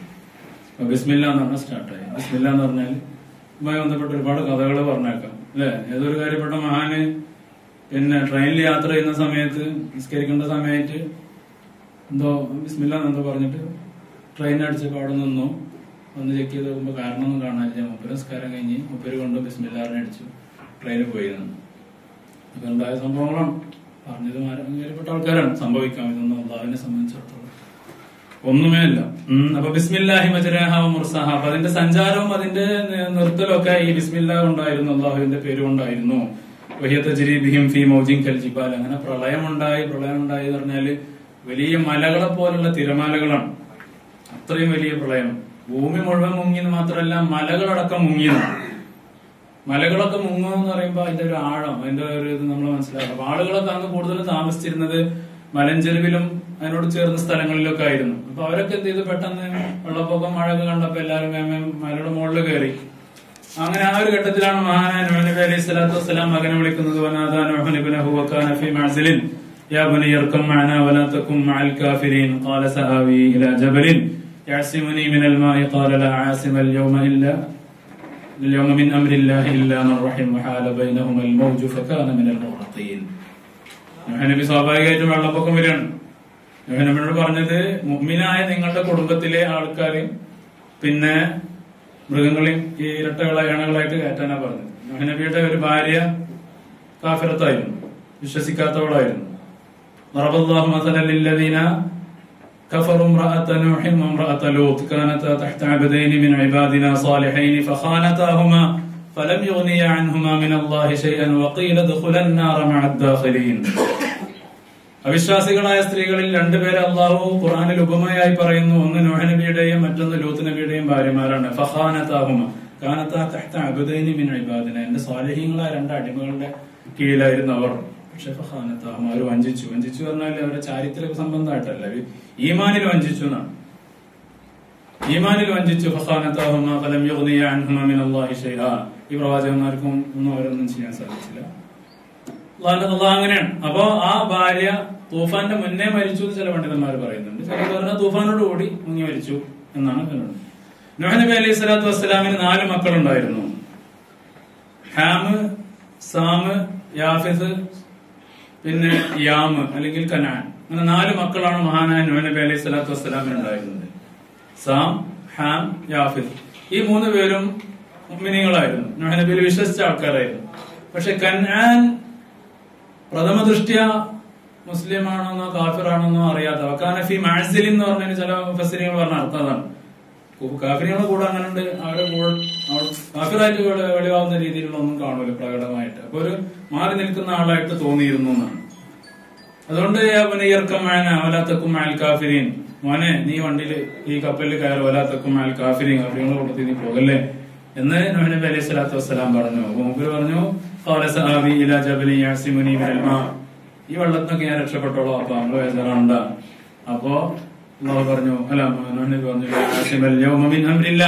അള്ളാഹുവിന്റെ ഈ അമ്രിൽ നിന്ന്, ഈ വലിയ കൽപ്പനയിൽ നിന്ന് ഒരാൾക്കും രക്ഷയില്ല മോനെ എന്ന് പറഞ്ഞു. അപ്പൊ അതിന് മകൻ എന്ത് മറുപടി പറഞ്ഞു എന്ന് ഖുർആൻ പറയുന്നില്ല. മറുപടിക്ക് അവസരം കിട്ടിയില്ല. വഹാല ബൈനഹുമൽ മൗജു ഫകാന മിനൽ മുഗ്റഖീൻ. ആ സംസാരം ഒഴിപ്പിക്കുന്നതിന് മുന്നേ അവർക്കിടയിൽ വലിയ തിരമാല വരികയും ആ മകനെ വെള്ളം കൊണ്ടുപോവുകയും ചെയ്തു എന്ന് വിശുദ്ധ ഖുർആൻ പറയുന്നു. നബി അങ്ങേയറ്റം വിഷമിച്ചു. നൂഹ് നബി അള്ളാഹുവിനോട് പറഞ്ഞു, ഇന്ന ബനീ മിൻ അഹ്ലി, പടച്ചോൻ എന്റെ മോനെ നീ രക്ഷിക്കണം. അള്ളാഹു പറഞ്ഞു, എന്നോട് ആ വിഷയം പറയരുത്. ഇന്നഹു അമലുൻ ഗൈറു സാലിഹ്, അത് നിങ്ങൾക്ക് നഷ്ടപ്പെട്ടു പോയ ഒരു കർമ്മമാണ്, അല്ലെങ്കിൽ ആ മകനെ കൊണ്ട് നിങ്ങൾക്ക് ഒരു ഉപകാരമില്ല, അതുകൊണ്ട് നിങ്ങൾ ജാഹിലികളെ പോലെ സംസാരിക്കരുത് എന്നൊക്കെ പറഞ്ഞ ശക്തമായ ഭാഷയിൽ എന്ന് മറുപടി പറഞ്ഞു. ഞാൻ അള്ളാഹുവിനോട് പൊറുക്കലിനെ ചോദിക്കും. ഞാൻ എന്റെ മകനാണ്, എന്റെ കുടുംബത്തിലാണ്, എന്റെ കൂട്ടത്തിൽപ്പെട്ടാനാണെന്ന് വിചാരിച്ചു എന്നൊക്കെ പറഞ്ഞിട്ട് ആ സംഭവം പ്രമേശനായിട്ട് പറയുന്നുണ്ട്. ഏതായാലും അങ്ങനെ ഈ കനാൻ എന്ന് പറയുന്ന, അല്ലെങ്കിൽ യാം എന്ന പേരിലാണ്, കനാൻ എന്ന പേരിലാണ് തൗറാത്തിലൊക്കെ ഉള്ളത്. ഈ മകനാണ് അങ്ങനെ ഈ മുങ്ങി മരിച്ച ആളായിട്ടുള്ളത്. ഈ കപ്പലിൽ 80ഓളം ആളുകൾ ഉണ്ടായിരുന്നു എന്നാണ് മൊത്തം. കപ്പലിൽ 80ഓളം ആളുകൾ ഉണ്ടായിരുന്നു. ഈ നൂഹ് നബി അലൈഹി ഇസ്ലാമിൽ വിശ്വസിച്ചവരും മക്കളും അവരുടെ ഭാര്യമാരും എല്ലാവരും അടക്കം 80 എന്നാണ് ഒരു പ്രബലമായ അഭിപ്രായം വിഷയത്തിൽ വന്നിട്ടുള്ളത്. പിന്നെ ഈ മൃഗങ്ങള് ഇപ്പോ എത്ര ദിവസം ഈ കപ്പലിൽ അവർ താമസിച്ചു, അതൊക്കെ ചർച്ചാ വിഷയമാണ്. മഹാനായ നൂഹ് നബി അലൈഹി സ്വലാത്തു വസ്സലാം പിന്നെ ഇവരും കൂടി 150 ദിവസം വെള്ളപ്പൊക്കം നിലനിന്നാണ്. 150 ദിവസം, 5 മാസം. 5 മാസം കപ്പലിലാണ്. അതുകൊണ്ട് തന്നെ നൂഹ് നബിയോട് ഈ മക്കളെയും ഭാര്യനെയും മിനികളെയും കൂട്ടുന്ന കൂട്ടത്തില്, മൃഗങ്ങളെയും കൂട്ടാൻ പറഞ്ഞ കൂട്ടത്തില് അവർക്കൊക്കെ ഉള്ള ഫുഡും അതേപോലെ തീറ്റയും കാര്യങ്ങളൊക്കെ കരുതാൻ വേണ്ടി പറഞ്ഞിരുന്നു. അതുകൊണ്ടാണ് നൂഹ് നബി അലൈഹി സ്വലാത്തു വസ്സലാം ഇത്രയും വലിയ ഒരു കപ്പലുണ്ടാക്കിയതെന്നാണ്. കാരണം ഇതിങ്ങനെ ഒരു 5 മിനിറ്റ് എവിടെയെങ്കിലും നമ്മൾ അബറ കിടക്കണമായിട്ടുള്ള പരിപാടിയില്ലല്ലോ. നമ്മളൊരു മൃഗശാല പോയി നോക്കി, എത്ര സ്പേസ് വേണം അതില്, അല്ലെ? എല്ലാരും ഇങ്ങനെ ആട്ടുംകൂട്ടിനെയും സിംഹത്തിനെ ഒപ്പം നിർത്താൻ പറ്റുമോ? അപ്പൊ ഓരോന്നിനും അതിന്റേതായ ഒരു ലോകം ഉണ്ടാക്കണം. അങ്ങനെ എത്ര ഇണകള് ആ മൃഗങ്ങളെ ഒക്കെ താമസിപ്പിക്കണം. 150 ദിവസം പറ്റുന്ന ഇങ്ങനെ പിടിച്ചിട്ടില്ലേ. അപ്പൊ ചില റിവായത്തിലൊക്കെ കാണാൻ സാധിക്കും, സിംഹത്തിന് ആണ് ഏറ്റവും വലിയ അക്രമാസക്തമാവുന്ന സംഭവം. അപ്പൊ സിംഹത്തിന് അള്ളാഹു പനി കൊടുത്തു എന്നാണ്. സിംഹത്തിന് സുഖമില്ല. മൂപ്പർക്ക് കപ്പലിൽ കയറിയ പലർക്കും വല്ല അസുഖം പിടിക്കല്ലോ. എന്ന പോലെ അള്ളാഹു സിംഹത്തിന് പനി കൊടുത്തു എന്നാണ് റിവായത്താണ്. അപ്പൊ മൂപ്പർക്ക് ആരെ ആക്രമിക്കാനോ ഒന്നിനും യാതൊരു പൂതിയില്ല, വളരെ ശാന്തനായിരുന്നു എന്നാണ്. അതേപോലെ എലി, മൂപ്പരുണ്ടല്ലോ ഇതില്, എലി ഇങ്ങനെ ഓടി നടക്കുക എല്ലായിടത്തും മേലക്കൊക്കെ വരാലോ. മൂപ്പർക്ക് എന്ത് ഫ്ലോറ് എല്ലായിടത്തും കയറിട്ട് അങ്ങനെ എലിയുടെ ശല്യം ഉണ്ടായിട്ട് നൂഹ് നബിയോട് പറഞ്ഞു എന്നാണ് റിവായത്താണ്. അപ്പൊ അല്ലാഹു സുബ്ഹാനഹു വ തആല പൂച്ചക്ക് ഇതിനെ പിടിക്കാനുള്ള ഇത് തോന്നിപ്പിച്ചു കൊടുത്തു. അങ്ങനെ പൂച്ച ഇറങ്ങി. പൂച്ചയുടെ പെട്രോളിങ് കണ്ടപ്പോ എലി സ്വസ്ഥമായിരുന്നു. അതേപോലെ ആൾക്കാര് താഴെ ഫ്ലോറാണ്, അതില് ഈ മൃഗങ്ങളൊക്കെ കാഷ്ടിക്കല്ലേ. അപ്പൊ അതൊക്കെ ആകെ ദുർഗന്ധം വന്ന് ആളുകളതിന് എന്താ പരിഹാരം ഉണ്ടായാണ് അള്ളാഹു കാലം. അപ്പോ ആ ദുർഗന്ധം വന്നപ്പോഴാണ് അള്ളാഹു പന്നിക്ക് ഈ പിന്നെ മാലിന്യങ്ങള് ഭക്ഷിക്കാനുള്ള തോന്നിപ്പിച്ചു കൊടുത്തതും അങ്ങനെയാണ് ഈ മാലിന്യം തിന്നുന്ന ജീവിയായിട്ട് പന്നി മാറിയത് എന്നൊക്കെ റിവായത്തുകളിൽ കാണാൻ സാധിക്കും. അവസാനമായി കയറിയ മൃഗാണ് കഴുത എന്ന് കാണാൻ സാധിക്കും. അവസാനമായി കയറിയതാണ് കഴുത. അങ്ങനെ കഴുതനോട് കയറാൻ പറഞ്ഞപ്പോ കേറി ഇബ്ലീസ് എന്ന് പറഞ്ഞപ്പോ ആ ഗ്യാപ്പിൽ ആര് കയറി? ഇബ്ലീസും കയറി എന്നും ഇന്നലെ വിളിച്ചത് കാരണം കയറി. ഇങ്ങനെ റിവായത്തുണ്ട്. അപ്പൊ കഴുതയുടെ വാലിൽ പിടിച്ചാണ് ഇബ്ലീസ് കയറിയത് എന്നൊക്കെ റിവായത്തിൽ കാണാൻ സാധിക്കും. ഏതായാലും അതിനൊക്കെ സാധ്യതകളുണ്ട് അല്ലെ, കാരണം മൂപ്പർക്ക് പണിയുണ്ടല്ലോ. അങ്ങനെ നൂഹ് നബി അലൈഹി സ്വലാത്തു വസ്സലാമും ഇവരും ഇങ്ങനെ 150 ദിവസം ഇങ്ങനെ നടക്കുകയാണ്. ഇനി എപ്പോഴാണ് ഈ വെള്ളപ്പൊക്കം ഇറങ്ങുക? ഇന്നത്തെ മാതിരി കാലാവസ്ഥ പ്രവചനം ഒന്നും ഇല്ലല്ലോ. 3 ദിവസം കൂടി ഉണ്ടാവും, 4 ദിവസം കൂടി, ആർക്കറിയാം എത്ര ദിവസം. അങ്ങനെ നൂഹ് നബി അലൈഹി സ്വലാത്തു വസ്സലാം എന്ത് ചെയ്തു? കാക്കയെ പറഞ്ഞയച്ചു എന്നാണ്. കാക്കക്ക് ഭയങ്കര ആയസാണ്. നമ്മളെ ഒരു തമാശക്ക് പറയും, സഹാബിയായ കാക്കൊക്കെ ഉണ്ടാവും. എന്റെ റസൂലുള്ളാഹിനെ കണ്ടാല് സഹാബിയാവൂലേ? മനുഷ്യന്മാരെ കുറിച്ച് പറയണതാണ്. എന്താ കാക്കക്ക് 1000 വയസ്സുണ്ടെന്നാണ് ചില കിതാബുകളൊക്കെ കാണാം. ഏറ്റവും കൂടുതൽ ആയുസുള്ള സാധനം ഏതാണ്? കാക്കയാണെന്നാണ്. അപ്പൊ അന്ന് ഇതിനൊക്കെ കണ്ട കാക്ക എപ്പോഴും ഉണ്ടാവാം എന്ന് ഒരു തമാശക്ക് പറഞ്ഞാണ്. ഏതായാലും ഏറ്റവും ആയുസുള്ള ജീവിയും കാക്കയുടെ അഭിപ്രായമാണ്. അപ്പോ നൂഹ് നബി അലൈഹി സ്വലാത്തു വസ്സലാം ഇത് കെട്ടടങ്ങിക്കണോ വെള്ളം കുറയുണ്ടോ എന്നൊക്കെ അറിയണമെങ്കിൽ അതിനനുസരിച്ച് ഇങ്ങനെ സ്പീഡ് ബോട്ടൊന്നുമല്ലല്ലോ. അങ്ങനെ കാക്കയോട് പറഞ്ഞൊന്ന് പോയി നോക്കാൻ. കാക്ക പറന്ന് പോയി മൂപ്പര് വെള്ളം കുറഞ്ഞിക്കണം. അങ്ങനെ അവിടെ പല സാധനം ചത്തെടുക്കണ്ടാവല്ലോ മനുഷ്യന്മാരന്. അങ്ങനെ മൂപ്പര് ഒരു ഡെഡ് ബോഡി കണ്ടപ്പോ അവിടെ വന്നിട്ട് കാക്കക്ക് ഒരു ഫ്രഷ് സാധനം കിട്ടിയതല്ലേ വെച്ചിട്ട് അവിടെ നിന്ന് കൊത്തി തിന്ന്. അങ്ങനെ കാക്കയുടെ ഒരു വിവരമൊന്നും ഇല്ലാതായപ്പോ നൂഹ് നബി അലൈഹി സ്വലാത്തു വസ്സലാം പിന്നെ ഒരു പറഞ്ഞ അനുസരണം ഇല്ലാത്തത് എന്നുള്ള രീതിയിൽ എന്തോ ദുആ ചെയ്തു. അതിന്റെ ശേഷമാണ് കാക്ക ഇണങ്ങാത്ത ജീവിയായി മാറിയത് എന്നാണ്. എത്ര നമ്മുടെ അടുത്തുണ്ടെങ്കിലും മൂപ്പർക്ക് പേടിയാണല്ലോ, വളർത്താൻ പറ്റാത്ത ജീവിയാണ്. വേറെ നമ്മുടെ അടുത്തുള്ള ഒരു ജീവികളൊക്കെ നമുക്ക് എങ്ങനെയൊക്കെ ഒന്ന് അഡ്ജസ്റ്റ് ചെയ്യാൻ പറ്റും. കാക്ക ഒരിക്കലും ഇണങ്ങൂല. ആ ഇണക്കം പോയത് നൂഹ് നബിയുടെ പ്രാർത്ഥന കൊണ്ടാണ് എന്ന് ചിലയിടത്തൊക്കെ കാണാൻ സാധിക്കും. അങ്ങനെ നൂഹ് നബി എന്ത് ചെയ്തു, നെക്സ്റ്റ് അറ്റംപ്റ്റ് പ്രാവിനെ പറഞ്ഞയച്ചു എന്നാണ്. അങ്ങനെ പ്രാവിനെ പറഞ്ഞയച്ച് പ്രാവ് പറന്നുപോയി. അങ്ങനെ പ്രാവ് എന്ത് ചെയ്തു, വെള്ളമൊക്കെ പിന്നെ മരങ്ങളിൽ നിന്നൊക്കെ ഇങ്ങനെ ഇറങ്ങിയാൽ അതിന്റെ കൊമ്പ് നിന്നൊക്കെ മുറിഞ്ഞെടുക്കണ്ടാവല്ലോ. അപ്പൊ അതിൽ നിന്നൊരു കൊമ്പ് എടുത്തിട്ട് ഇങ്ങനെ പറന്നു വന്നു. അങ്ങനെ അത് സൈത്തൂന്റെ കമ്പായിരുന്നു. നമ്മളെ ഇതില്ലേ സൈത്തൂന് ഒലിവ്. അതുകൊണ്ടാണ് സമാധാനത്തിന്റെ സന്ദേശമായി പ്രാവിനെ പറയുന്നത്. അങ്ങനെ അതായത് എല്ലാം അടങ്ങി ഇനി നമുക്ക് ശാന്തമായി ജീവിക്കാം എന്ന ഒരു സന്ദേശമാണ്. ആ പ്രാവ് അങ്ങനെ സൈത്തൂന്റെ ഒരു കൊമ്പുമായി കാലിൽ മണ്ണൊക്കെ ഉള്ള രീതിയിൽ ഇങ്ങനെ തിരിച്ചു വന്നു. അപ്പൊ നൂഹ് നബിക്ക് മനസ്സിലായി വെള്ളം അടങ്ങി ഇനി ശാന്തമാണ് എന്ന്. അങ്ങനെയാണ് അല്ലാഹു സുബ്ഹാനഹു വ തആല പറഞ്ഞത്, ഖീല യാ നൂഹ് ബിത് ബിസലാമിൻ മിന്നാ വബറകാത്തിൻ അലൈക വഅലാ ഉമമിൻ മിമ്മൻ മഅക വഉമമുൻ സനമത്തിഉഹും സുമ്മ യമസ്സുഹും മിന്നാ അദാബുൻ അലീം. നൂഹിനോട് പറഞ്ഞു, നിങ്ങൾ ശാന്തമായി ഇറങ്ങിക്കൊള്ളുക. ഇഹ്ബിത് ബിസലാമിൻ മിന്നാ വബറകാത്തിൻ അലൈക, അല്ലാഹു രക്ഷയും അനുഗ്രഹങ്ങളും ഒക്കെ ഒരുപാട് ചൊരിഞ്ഞുകൊണ്ടാണ് നൂഹിനോട് അവിടെ ലാൻഡ് ചെയ്യിക്കുന്നത്. എല്ലാവിധ അനുഗ്രഹങ്ങളോടും കൂടി നിങ്ങൾ ഭൂമിയിൽ ഇറങ്ങുക. വഅലാ ഉമമിൻ മിമ്മൻ മഅക, നിങ്ങളുടെ കൂടെയുള്ള ആളുകളിൽ നിന്നും വരുന്ന ആളുകൾക്ക് ബർക്കത്തും സലാമും ഒക്കെ ഉണ്ടാവട്ടെ. പ്രകാരം അവരൊക്കെ നല്ല രീതിയിൽ ജീവിക്കും, പിന്നീട് അവരൊക്കെ കേടുവരപ്പ് കൊണ്ട് ശിക്ഷിക്കേണ്ടി വരും എന്നൊക്കെ അല്ലാഹു സുബ്ഹാനഹു വ തആല മുന്നറിയിപ്പ് കൊടുത്തിട്ട് അങ്ങനെ അവര് ലാൻഡ് ചെയ്യണം. ലാൻഡ് ചെയ്തത് എവിടെയാണ്? ജൂദി പർവ്വതത്തിലാണ്. വസ്തവത് അലൽ ജൂദി എന്ന് ഖുർആനിൽ കാണാൻ സാധിക്കും. ഈ ജൂദി പർവ്വതം ഇന്ന് പറയപ്പെടുന്നത് തുർക്കിയിലാണെന്നാണ് അല്ലെ, അറാറത്ത് പർവ്വതത്തിലാണ് എന്നൊക്കെ കാണാൻ സാധിക്കും. പഴയ കാലത്ത് സഹാബത്തിന്റെ കാലത്തെ ഇങ്ങനെ നൂഹ് നബി അലൈഹി സ്വലാത്തു വസ്സലാമിന്റെ കപ്പലിന്റെ അവശിഷ്ടങ്ങൾ കണ്ടവരുണ്ട് എന്ന് റിവായത്തുകളൊക്കെ ഉണ്ട്. ഖദ് അദ്റകഹ അസ്സാബിഖൂന മിൻ ഉമ്മത്തി മുഹമ്മദിൻ സ്വല്ലല്ലാഹു അലൈഹി വസല്ലം. സഹാബത്തിന്റെ കാലത്ത് ആദ്യമുള്ള ആളുകള് പലരും അപ്പൊ കുറെ കാലം മുന്നേ ഉണ്ട്. പക്ഷെ അതിനുശേഷം ഭൂകമ്പങ്ങൾ ഉണ്ടാവുന്നുണ്ട്, വെള്ളപ്പൊക്കങ്ങൾ ഉണ്ടാവുന്നുണ്ട്. പിന്നെ സാധനം കൊല്ലം കഴിയും തോറും ദ്രവിച്ചുകൊണ്ടിരിക്കുകയാണ്. ജഅൽനാഹ ആയത്തൻ എന്നുണ്ട് ഖുർആനില്. ഈ സഫീനത്ത് ഒരു ദൃഷ്ടാന്തമാണ്.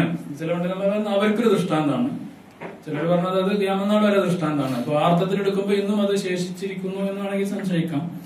ഏതായാലും ഇന്നും അത് സംബന്ധമായ ഗവേഷണങ്ങൾ 1600 മുതലേ ആ ഭാഗങ്ങളിലൊക്കെ ഇത് സംബന്ധമായ അന്വേഷണങ്ങളും പര്യവേഷണങ്ങളും എക്സ്കവേഷനൊക്കെ നടക്കുന്നുണ്ട്. ഇപ്പൊ ഏറ്റവും 2009 അത് സംബന്ധമായ ചില പുതിയ പഠനങ്ങൾ വന്നു. അപ്പൊ ചില ആളുകൾ പറയുന്നത് അത് ചില മടക്കുകൾ ആ രൂപത്തിൽ നമുക്ക് ഫീൽ ചെയ്യാണ്. അത് കാരണം ചിലതൊക്കെ കല്ലും ഇതാണ്, കൃത്യമായ മരത്തിന്റെ രൂപമൊന്നല്ല. കാരണം അത്രയും കാലപ്പഴക്കം വന്നതുകൊണ്ട് മരമായിട്ടല്ല, ആ ഭാഗങ്ങൾ കല്ലുകൊണ്ടൊക്കെ മൂടപ്പെട്ടിട്ടാണ്. കപ്പലിന്റെ ഷേപ്പ് ഉണ്ടാവും എക്സ്കവേറ്റ് ചെയ്തെടുക്കുമ്പോൾ മാത്രം. ശരിക്കും മരം എന്നുള്ള അവസ്ഥയിൽ നിന്നൊക്കെ അത് മാറിയിട്ടുണ്ട്. ചിലരത് സ്വാഭാവികം, നമുക്ക് ചിലപ്പോൾ തോന്നില്ല, ഒരു പക്ഷി ഇരിക്കണ പോലെയൊക്കെ സംഭവം പക്ഷിയൊന്നും ആവില്ല, അങ്ങനെ രൂപപ്പെട്ടതാണ്. പക്ഷെ പല ആർക്കിയോളജിസ്റ്റുകളും പറയുന്നത് ശരിക്കും ഈ നൂഹ് നബിയുടെ കപ്പല് തന്നെയാണ് എന്നാണ് പല പണ്ഡിതന്മാരും പറയുന്നത്. ഏതായാലും ഇറാഖിന്റെയും പിന്നെ തുർക്കിയുടെയും അതിർത്തി പ്രദേശത്താണ് ഇന്ന് അത് കാണപ്പെട്ടിട്ടുള്ളത്. നമ്മൾ നേരത്തെ പറഞ്ഞു 150 ദിവസമാണ് മഹാനായ നൂഹ് നബി അലൈഹി സ്വലാത്തു വസ്സലാമും ഈ ആളുകളും കൂടി ഇങ്ങനെ കപ്പലിൽ സഞ്ചരിച്ചു കൊണ്ടിരുന്നത്.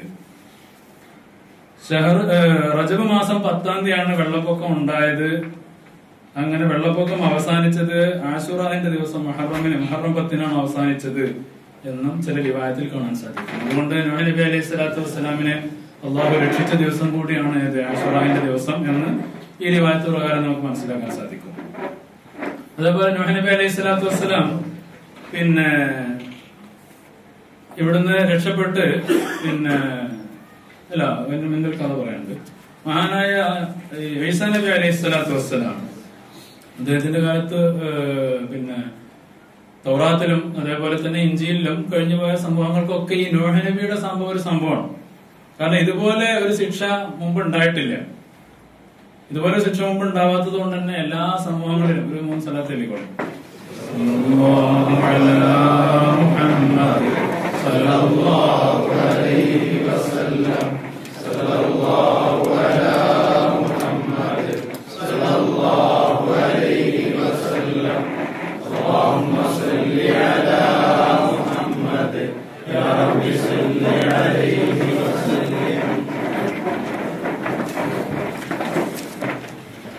മഹാനായ ഈസാ നബി അലൈഹി സ്വലാത്തു വസ്സലാമിന് ആളുകളെ ജീവിപ്പിക്കാനുള്ള കഴിവ് അള്ളാഹു കൊടുത്തിരുന്നല്ലോ.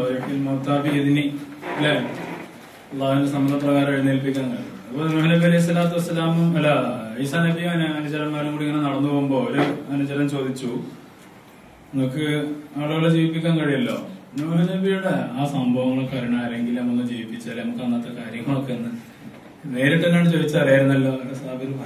ലൈവായിട്ട് തന്നെ അറിയായിരുന്നല്ലോ, ഉച്ചക്ക് ലൈവ് പറഞ്ഞല്ലോ അല്ലെ. അപ്പൊ നേരിട്ട് നേരം നമ്മൾ കാണാമായിരുന്നല്ലോ എന്ന് പറഞ്ഞപ്പോ ഈ റിവായത്തില് അഭിപ്രായ വ്യത്യാസങ്ങളുണ്ട്. ഏതായാലും കഥ എന്നുള്ളവർക്ക് പറയാട്ടോ. അപ്പോ നൂഹ് നബി ഈസാ നബി അലൈഹി സ്വലാത്തു വസ്സലാം അവരായിട്ട് ഇങ്ങനെ പോയി. അങ്ങനെ ഒരു സ്ഥലത്ത് മണ്ണ് ഇങ്ങനെ ഒരു മൺകൂനയായിട്ട് നിൽക്കുന്ന ഒരു ഭാഗത്ത് മഹാനായ ഈസാ അലൈഹി സ്വലാത്തു വസ്സലാം ഇങ്ങനെ തട്ടി, കൈകൊണ്ട് ഇങ്ങനെ തട്ടി. അങ്ങനെ തട്ടിയപ്പോ ആ ഭാഗത്ത് നിന്ന് ഒരാൾ എഴുന്നേറ്റു. അങ്ങനെ എഴുന്നേറ്റപ്പോ മഹാനായ ഈസാ അലൈഹി സ്വലാത്തു വസ്സലാം ഇവരോട് ചോദിച്ചത് ആരാന്ന് നിങ്ങൾക്ക് അറിയാമെന്ന് ചോദിച്ചു. ഇത് ഹാം ബിൻ നൂഹ്, നൂഹ് നബിയുടെ ഒരു മകൻ ഹാം ഉണ്ടല്ലോ, സാമ് ഹാം യാഫത്ത് എന്ന് പറഞ്ഞാലുള്ള ഹാം ആണിത്. അങ്ങനെ അദ്ദേഹം പിന്നെ കുടഞ്ഞെഴുന്നേറ്റിട്ട് ഖിയാമത്ത് നാളായോ എന്ന് ചോദിച്ചു. അപ്പൊ പറഞ്ഞു, ഇല്ല, ഞാൻ ഈസയാണ്, ഈസാ നബി അലൈഹി സ്വലാത്തു വസ്സലാം പറഞ്ഞു. അപ്പൊ ചോദിച്ചു, നിങ്ങള് വയസ്സനാണ്, അപ്പൊ ഈ രൂപത്തില് ആണോ നിങ്ങൾ മരിച്ചത് അതോ നിങ്ങൾ യുവാവായിട്ടാണോ മരിച്ചത് എന്ന് ചോദിച്ചു. അല്ല, ഞാൻ മരിച്ചത് യുവാവായിട്ടാണ്.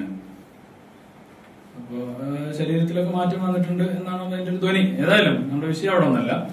അപ്പോ നൂഹ് നബി അലൈഹി സ്വലാത്തു വസ്സലാം ഈസാ അലൈഹി സ്വലാത്തു വസ്സലാം ചോദിച്ചു, എന്താണ് ഈ നിങ്ങളെ കപ്പലും കാര്യങ്ങളൊക്കെ കണ്ട ഫുൾ റിപ്പോർട്ട് നിങ്ങൾക്ക് അറിയാലോ, നമ്മളൊന്ന് പറഞ്ഞിരുന്നു പറഞ്ഞു. അപ്പൊ അതില് പറയുന്നതാണ് എന്ത്, അത് 1000 മുഴം നീളവും 200 മുഴം വീതിയും ഒക്കെ ഉണ്ടായിരുന്നു. അതിന് 3 തട്ടുണ്ടായിരുന്നു. ഒന്നാമത്തെ തട്ടില് ഒരു തട്ടില് വന്യമൃഗങ്ങളും ജന്തുക്കളും ഒക്കെ ആയിരുന്നു, മറ്റൊന്നില് മനുഷ്യരും മറ്റൊന്നില് പക്ഷികളുമായിരുന്നു. പിന്നെ ഞാൻ നേരത്തെ പറഞ്ഞ പോലുള്ള ഈ സംഭവങ്ങളൊക്കെ അതിൽ പറയുന്നത്, മൃഗങ്ങളെ കാഷ്ടിച്ച് വൃത്തിയേടാക്കിയപ്പോ പന്നി അതൊക്കെ കഴിച്ചു. എലികളെ ശല്യം ഉണ്ടാക്കിയപ്പോ അള്ളാഹു സിംഹത്തിന്റെ മൂക്കിൽ നിന്ന് പൂച്ചയെ പുറത്തു കൊണ്ടുവന്നു ഗണത്തിലുള്ളത്. ഏതായാലും അപ്പൊ അങ്ങനെയൊക്കെ വന്ന് നൂഹ് നബിക്ക് എങ്ങനെയാണ് ഒക്കെ ഇത് ചോദിക്കുന്നുണ്ട്. ഈ സംഭവങ്ങളൊക്കെ നൂഹ് നബിക്ക് എങ്ങനെയാണ് വെള്ളപ്പൊക്കം അവസാനിച്ചു എന്ന് മനസ്സിലായത്. അപ്പൊ പറഞ്ഞു, അങ്ങനെ കാക്കയെ പറഞ്ഞയച്ചു. അങ്ങനെ കാക്ക കുറെ നേരം കഴിഞ്ഞിട്ട് വന്നില്ല, അങ്ങനെ ദേഷ്യപ്പെട്ടു. പിന്നെയാണ് ഇതിന് ശേഷം പ്രാവിനെ പറഞ്ഞയച്ചത്. അങ്ങനെ നമ്മൾ നേരത്തെ പറഞ്ഞ സംഭവങ്ങളൊക്കെ ഇതിലും വിവരിക്കുന്നുണ്ട്. പക്ഷെ ഇതൊക്കെ പറഞ്ഞിട്ട് മഹാനായ ഇബ്നു കസീർ റളിയല്ലാഹു അൻഹു പറയുന്നത് ഗരീബൻ ജിദ്ദൻ, ഇത് വളരെ ഗരീബായ, ഒരിക്കലും സത്യമാണെന്ന് തോന്നാത്ത രീതിയിലുള്ള ഒരു സംഭവമാണ്. ഇതായാലും ഒരു ചരിത്രമാണ്. അപ്പൊ ഞാൻ പറഞ്ഞ പോലെ റജബ് മാസത്തിലാണ് ഈ സംഭവം തുടങ്ങിയത്. പിന്നെ ആശുറയിലാണ്, ആശുറ അതായത് മുഹറം 10-നാണ്. അന്ന് മാസങ്ങളൊക്കെ അള്ളാഹിന്റെ അടുത്ത് ഇന്ന് ഇന്നത്തെ ശൂര്യ ഷഹറാൻ അല്ലെ, 12 മാസങ്ങളാണ്. അപ്പൊ ആ മാസപ്രകാരം തന്നെയാണ് ഇവിടെ പറഞ്ഞിട്ടുള്ളത്. ആ നൂഹ് നബി അലൈഹി സ്വലാത്തു വസ്സലാം ഇറങ്ങിയത് എന്റെ സന്തോഷത്തിൽ അന്ന് നോമ്പ് നോറ്റു എന്നാണ്. അള്ളാഹുവിന് ശുക്രായിട്ട് നൂഹ് നബി അലൈഹി സ്വലാത്തു വസ്സലാമും കൂടുതൽ ആളുകളും നോമ്പ് നോറ്റു എന്ന് ഹദീസിൽ നമുക്ക് കാണാൻ സാധിക്കും.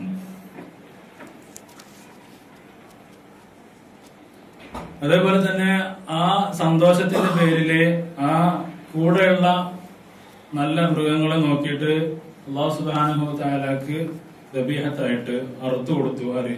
നൂഹ് നബി അലൈഹി സ്വലാത്തു വസ്സലാം. അല്ലാഹുവിന് നന്ദി സൂചകമായിട്ട് അങ്ങനെ ചെയ്തു എന്ന് കാണാൻ സാധിക്കും.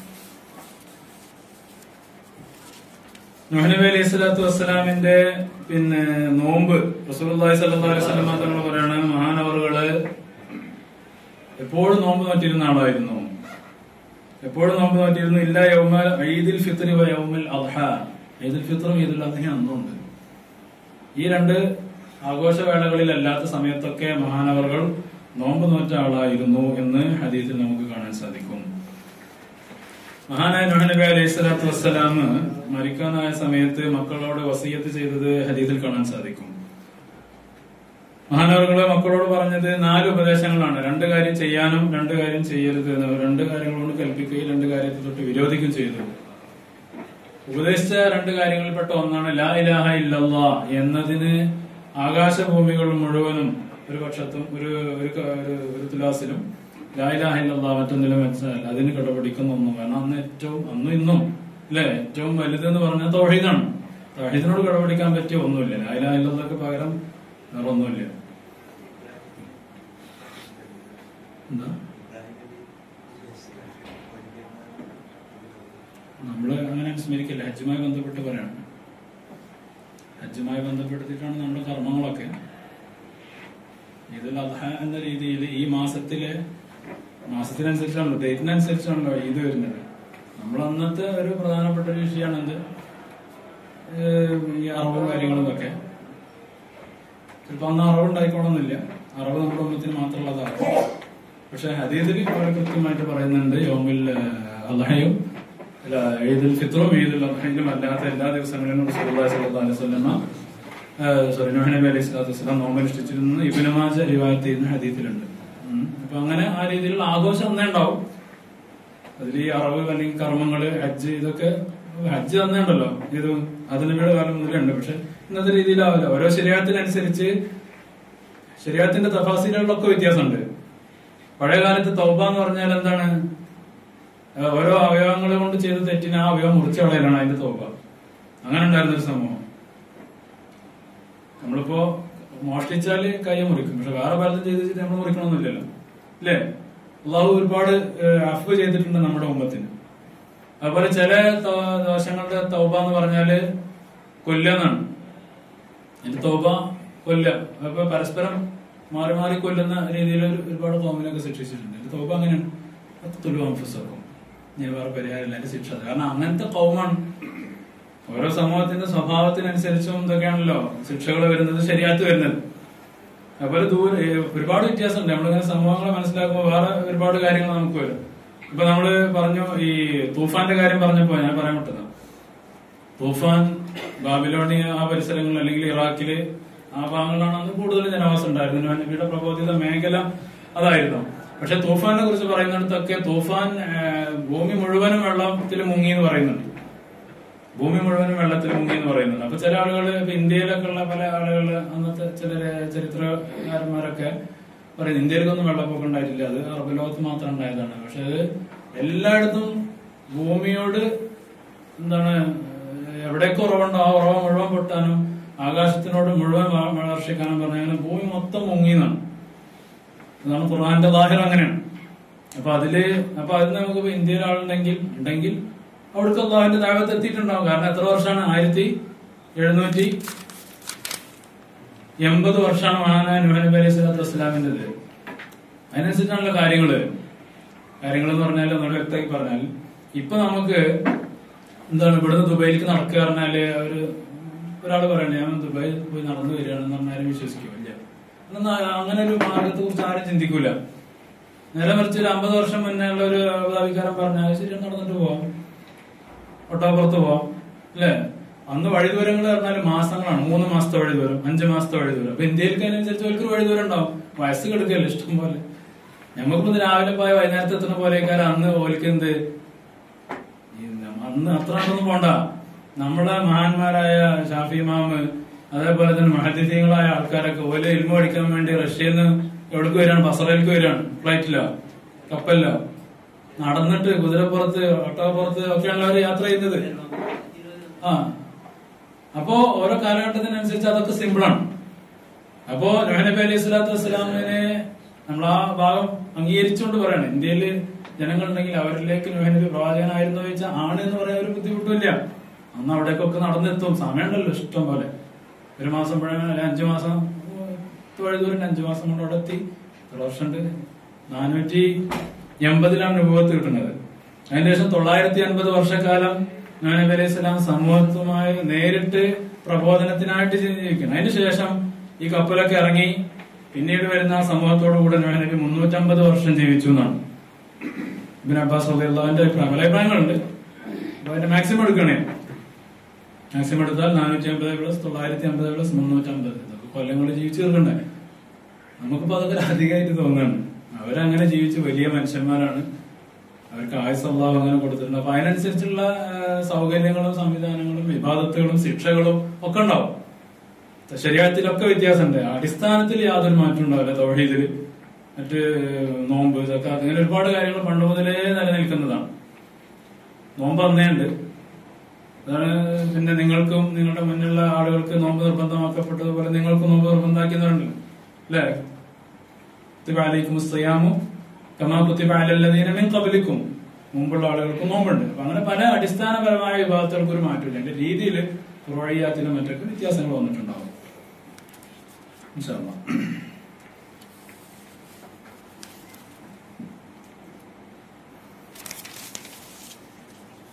അപ്പൊ നമ്മൾ പറഞ്ഞത് ലാ ഇലാഹ ഇല്ലല്ലാഹ് പോയത് അല്ലെ.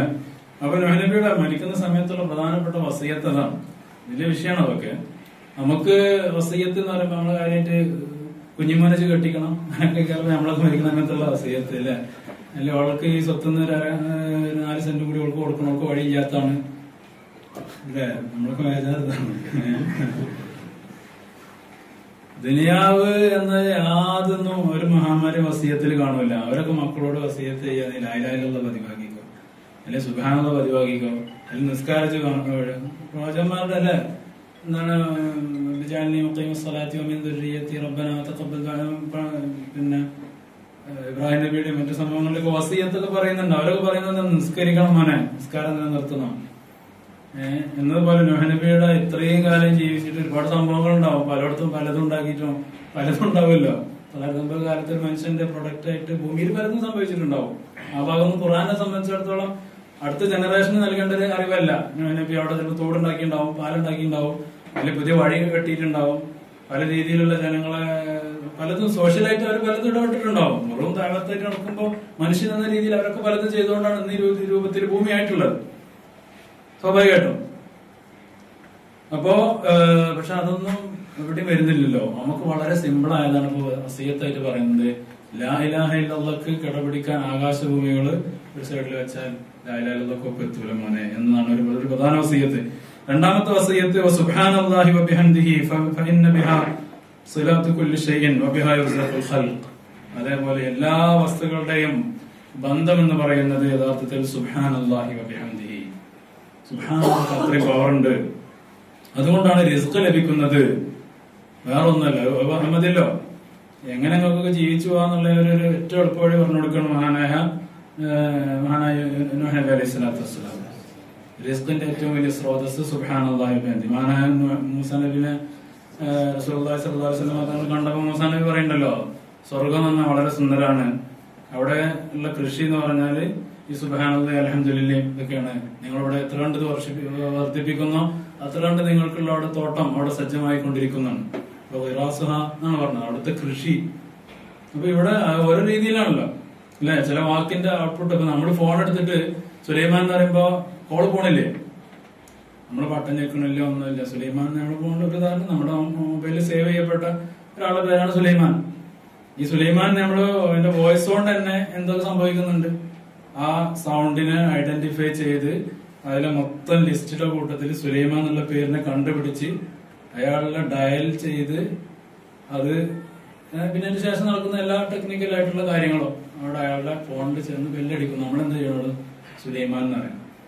ഒരു 30-50 വർഷം മുന്നുള്ള അവിടെ സുലൈമാൻ എന്ന് പറഞ്ഞാൽ അവന്റെ വീട്ടിലേക്ക് അവന്റെ ചുവട്ടിലേക്ക് എത്തുന്ന പറഞ്ഞാല് ഒരാളും അംഗീകരിക്കില്ല. അപ്പൊ അതിലേക്ക് എത്രയോ അഡ്വാൻസ്ഡ് ആണ്. സുബ്ഹാനല്ലാഹ് അള്ളാഹു പറയാണ്, സുബ്ഹാനല്ലാഹ് നിങ്ങൾ പറഞ്ഞ അവിടെ സ്വർഗത്തില് നിങ്ങൾക്ക് വീട് റെഡി ആയിക്കൊണ്ടിരിക്കുകയാണ്. സുബ്ഹാനല്ലാഹ് അള്ളാഹുവിന്റെ ഇതാണ്. മാ ലാ ഐനുൻ റഅത് വലാ ഉദുനുൻ സമഅത് വലാ ഖതറ അലാ ഖൽബി ബശർ. ഒരു മനുഷ്യന്റെ ഹൃദയത്തിൽ ഒരിക്കൽ പോലും വരാത്ത വലിയ എന്താ പറയാ വലിയ വലിയ കാര്യങ്ങളാണ് സ്വർഗത്തിൽ ഉണ്ടാവുക. കണ്ണ് ഒരിക്കലും കാണാത്തത്, ഒരു കാതും കേൾക്കാത്തത്, ഒരാളുടെ ഹൃദയത്തിൽ അങ്ങനെ ഒരു ആശയം വന്നിട്ടുണ്ടാവില്ല. അങ്ങനത്തെ കാര്യങ്ങളാണ് സ്വർഗത്തിൽ ഉണ്ടാവുന്നത്. അപ്പൊ അത്രയും അഡ്വാൻസ്ഡ് ആണ് സ്വർഗം. അള്ളാഹു നമ്മൾക്ക് അതിന്റെ അവകാശങ്ങൾ ഉൾപ്പെടുത്തുമാറാകട്ടെ. അപ്പൊ അതാണ് നൂഹ് നബിയുടെ പ്രധാനപ്പെട്ട ഒരു ഉപദേശം. ഒന്ന് ലാ ഇലാഹ ഇല്ലല്ലാഹ്, മറ്റൊന്ന് സുബ്ഹാനല്ലാഹ് എന്നുള്ളത്. അതേപോലെ മാനവകള് ചെയ്യരുതെന്ന് പറഞ്ഞ രണ്ട് പ്രധാനപ്പെട്ട കാര്യം, ഒന്ന് ഷിർക്കാണ്. ഷിർക്കിലേക്ക് ഒരു നിലക്കും നീങ്ങി പോകരുത്. കാരണം സമൂഹത്തിൽ ഞാൻ നേരത്തെ പറഞ്ഞ പോലെ ഈ 4 സാലിഹ്യങ്ങളായ ആളുകളുടെ ഫോട്ടോ വെച്ച് ക്രമേണ അവരെ വിഗ്രഹങ്ങൾ ഉണ്ടാക്കി ക്രമേണ അവരെ ആരാധിക്കുന്ന രീതിയിലേക്ക് സമൂഹം മൊത്തം മാറി. ലക്ഷക്കണക്കിന് 10,000-കണക്കിന്. അതിന് അല്ലാഹു ആദ്യമായി ഭൂമിയിൽ വരുന്ന ശിക്ഷ എന്ന് പറയുന്നത് നൂഹ് നബിയുടെ ഖൗമിന്റെ ശിക്ഷയാണ്. ഖുർആനിലൊക്കെ കാണാം. നൂഹ് നബിക്ക് ശേഷമാണ് ഈ ഒന്നാകെ നശിപ്പിക്കൽ എന്നുള്ള ആ സംവിധാനം തുടങ്ങുന്നത്. പിന്നെ കുറെ റസൂലുള്ളാഹി സ്വല്ലല്ലാഹു അലൈഹി വസല്ലം തങ്ങൾ വരെ എത്തിയപ്പോ അന്ന് നൂഹ് നബി തന്നെ ദുആ ചെയ്തു എന്ന് കാണാം. നൂഹ് നബി കപ്പലിൽ നിന്ന് ഇറങ്ങി വന്ന് ഈ ആടിനെ കറുത്തതിന് ശേഷം അല്ലാഹുവോട് ദുആ ചെയ്തു. മാനവറുകള് ഈ ഖൗമിന് വേണ്ടി സ്നേഹിച്ചുകൊണ്ടാണ് ദഅവത്ത് നടത്തിയിരുന്നത്. എനിക്കൊന്നും നിങ്ങൾ തരണ്ട, മാസ്അലക്കും അലൈഹി മിൻ അജ്രിൻ ഇൻ അജ്രിയ ഇല്ലാ അലല്ലാഹ്, നിങ്ങൾക്ക് ശിക്ഷ വരും, കളിയാക്കലിനെ എന്നൊക്കെ പറഞ്ഞ് അവരൊക്കെ മരിച്ചപ്പോ ഹായ് ഞാൻ രക്ഷപ്പെട്ടു എന്ന് നൂഹ് നബിയുടെ മനസ്സുണ്ടാവല്ല. അക്രമികളായ ആളുകൾക്ക് നാശം എന്ന് പറയപ്പെട്ടു എന്നൊക്കെ പറഞ്ഞ് നൂഹ് നബിക്ക് സങ്കടം ഉണ്ടാവും. നൂഹ് നബി പറഞ്ഞു, അല്ലാഹുവേ നീ ഇതേപോലെ ഒരാളെ ശിക്ഷിക്കരുത്. മാനവർ ദുആ ചെയ്തു എന്ന് കാണാം. ഇതേപോലുള്ള ശിക്ഷക്കുള്ള ഒരു കാരണം നീ വരുത്തരുത് എന്ന്. അപ്പൊ അതുകൊണ്ട് തന്നെ അങ്ങനെ ഒരു സമൂഹത്തെ മൊത്തം അല്ലാഹു ഒരിക്കലും പിന്നീട് വെള്ളപ്പൊക്കം കൊണ്ട് ശിക്ഷിച്ചില്ല. പലയിടത്തും ഉണ്ടായിട്ടുണ്ട്. ഫിർഔനെ തൂഫാൻ കൊണ്ട് അല്ലാഹു പരീക്ഷിച്ചിട്ടുണ്ട് അല്ലെ. അതിലൊരു തൂഫാനും പറയുന്നുണ്ട്. അവിടെ വെള്ളപ്പൊക്കം നൈൽ നദി കര കവിഞ്ഞൊഴുകിയിട്ടുണ്ട്. അവരെ പേടിപ്പിച്ചിട്ടുണ്ട്. എന്ന് ഖുർആനിൽ കാണാൻ സാധിക്കും. പല ആയത്തുകളും അല്ലാഹു അയക്കുന്നത് എന്തിനാണ്? പേടിപ്പിക്കാനാണ്. ഭൂകമ്പങ്ങൾ ഉണ്ടാവുന്നു, മൊത്തം നശിച്ചു പോകുന്നില്ല, പേടിപ്പിക്കാനാണ്. പല എന്റെ ദൃഷ്ടാന്തങ്ങളും നിങ്ങളെ പേടിപ്പിക്കാനാണ്. അപ്പൊ ആ രീതിയിൽ ഇന്നും ഇതുപോലുള്ള വെള്ളപ്പൊക്കം സുനാമികൾ എത്ര സംഭവിക്കുന്നു? പേടിപ്പിക്കലാണ്. മനുഷ്യനതിനൊക്കെ കൃത്യമായ ഭൗതികമായ കാരണങ്ങൾ കണ്ടെത്തിയിട്ട് സമാധാനിക്കുക. അതിന്റെ ഇനിയും കാരണം കൊണ്ടാണ്. ഖലാസ്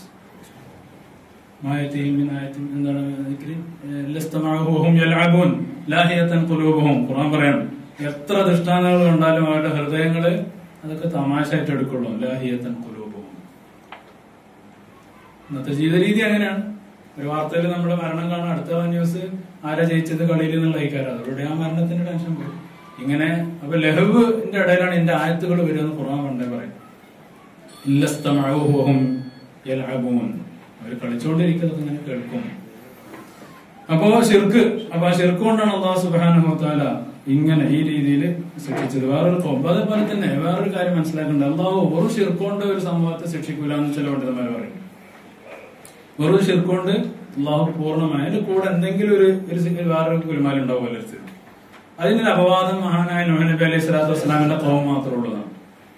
നൂഹ് നബിയുടെ ഖൗമിനെ നശിപ്പിച്ചത് ശിർക്ക് കൊണ്ട് മാത്രമാണ്. മറ്റു പല സംഭവങ്ങളെ അല്ലാഹു ശിക്ഷിച്ചത് പല തമ്മാടിത്തങ്ങളും അവരുടെ കൂട്ടത്തിലുണ്ടാവും. ലൂത്ത് നബിയുടെ സമൂഹത്തിൽ സഡോമിസ് ഉണ്ടായിരുന്നു. വേറെ ചില സംഭവങ്ങളുടെ ഇടയിൽ അളത്തത്തിലും തൂക്കത്തിലും കുറവ് വരുത്തലുണ്ടായിരുന്നു. മൂസാ നബിയുടെ സമൂഹത്തിൽ ഒരു വിഭാഗത്തെ എന്നേക്കുമായി അടിമകളാക്കി വെക്കുന്ന ഒരു സമ്പ്രദായം, വളരെ ക്രൂരത.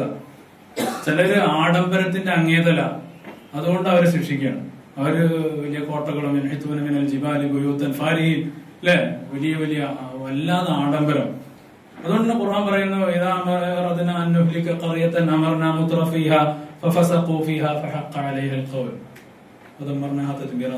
സൂറത്ത് ഇസ്രായേലാണ് ഈ ആയത്തിൽ തോന്നുന്നത്. അപ്പൊ എന്താ പറയുന്നത്, അല്ലാഹു ഒരു ഖൗമിനെ ശിക്ഷിക്കാൻ ഉദ്ദേശിച്ച് നമ്മൾ പ്രത്യേകം കാത് തുറന്ന് കേൾക്കേണ്ട ഒരു വിഷയമാണ്. നമ്മുടെ നാട്ടിലൊക്കെ വിവാഹമാമങ്ങൾ പൊടിക്കുന്നുണ്ട്.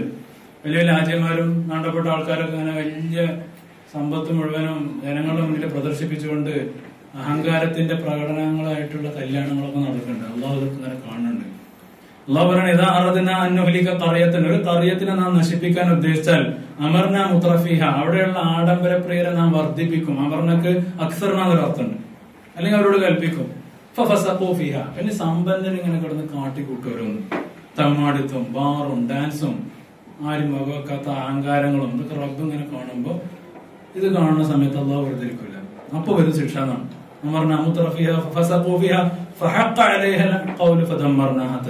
അതുകൂടെ നമ്മൾ അവരെ പൊളിച്ചെടുക്കും എന്ന് അള്ളാഹു നേരിട്ട് പറയുന്നത്. അപ്പോ നമ്മുടെ നാട്ടില് പിന്നെ ചിലപ്പോ ശിർക്കൊണ്ടും കുഫറുകൊണ്ടും ഹിന്ദുക്കളോണ്ടൊന്നും അവര് നമുക്ക് ശിക്ഷ വരിക.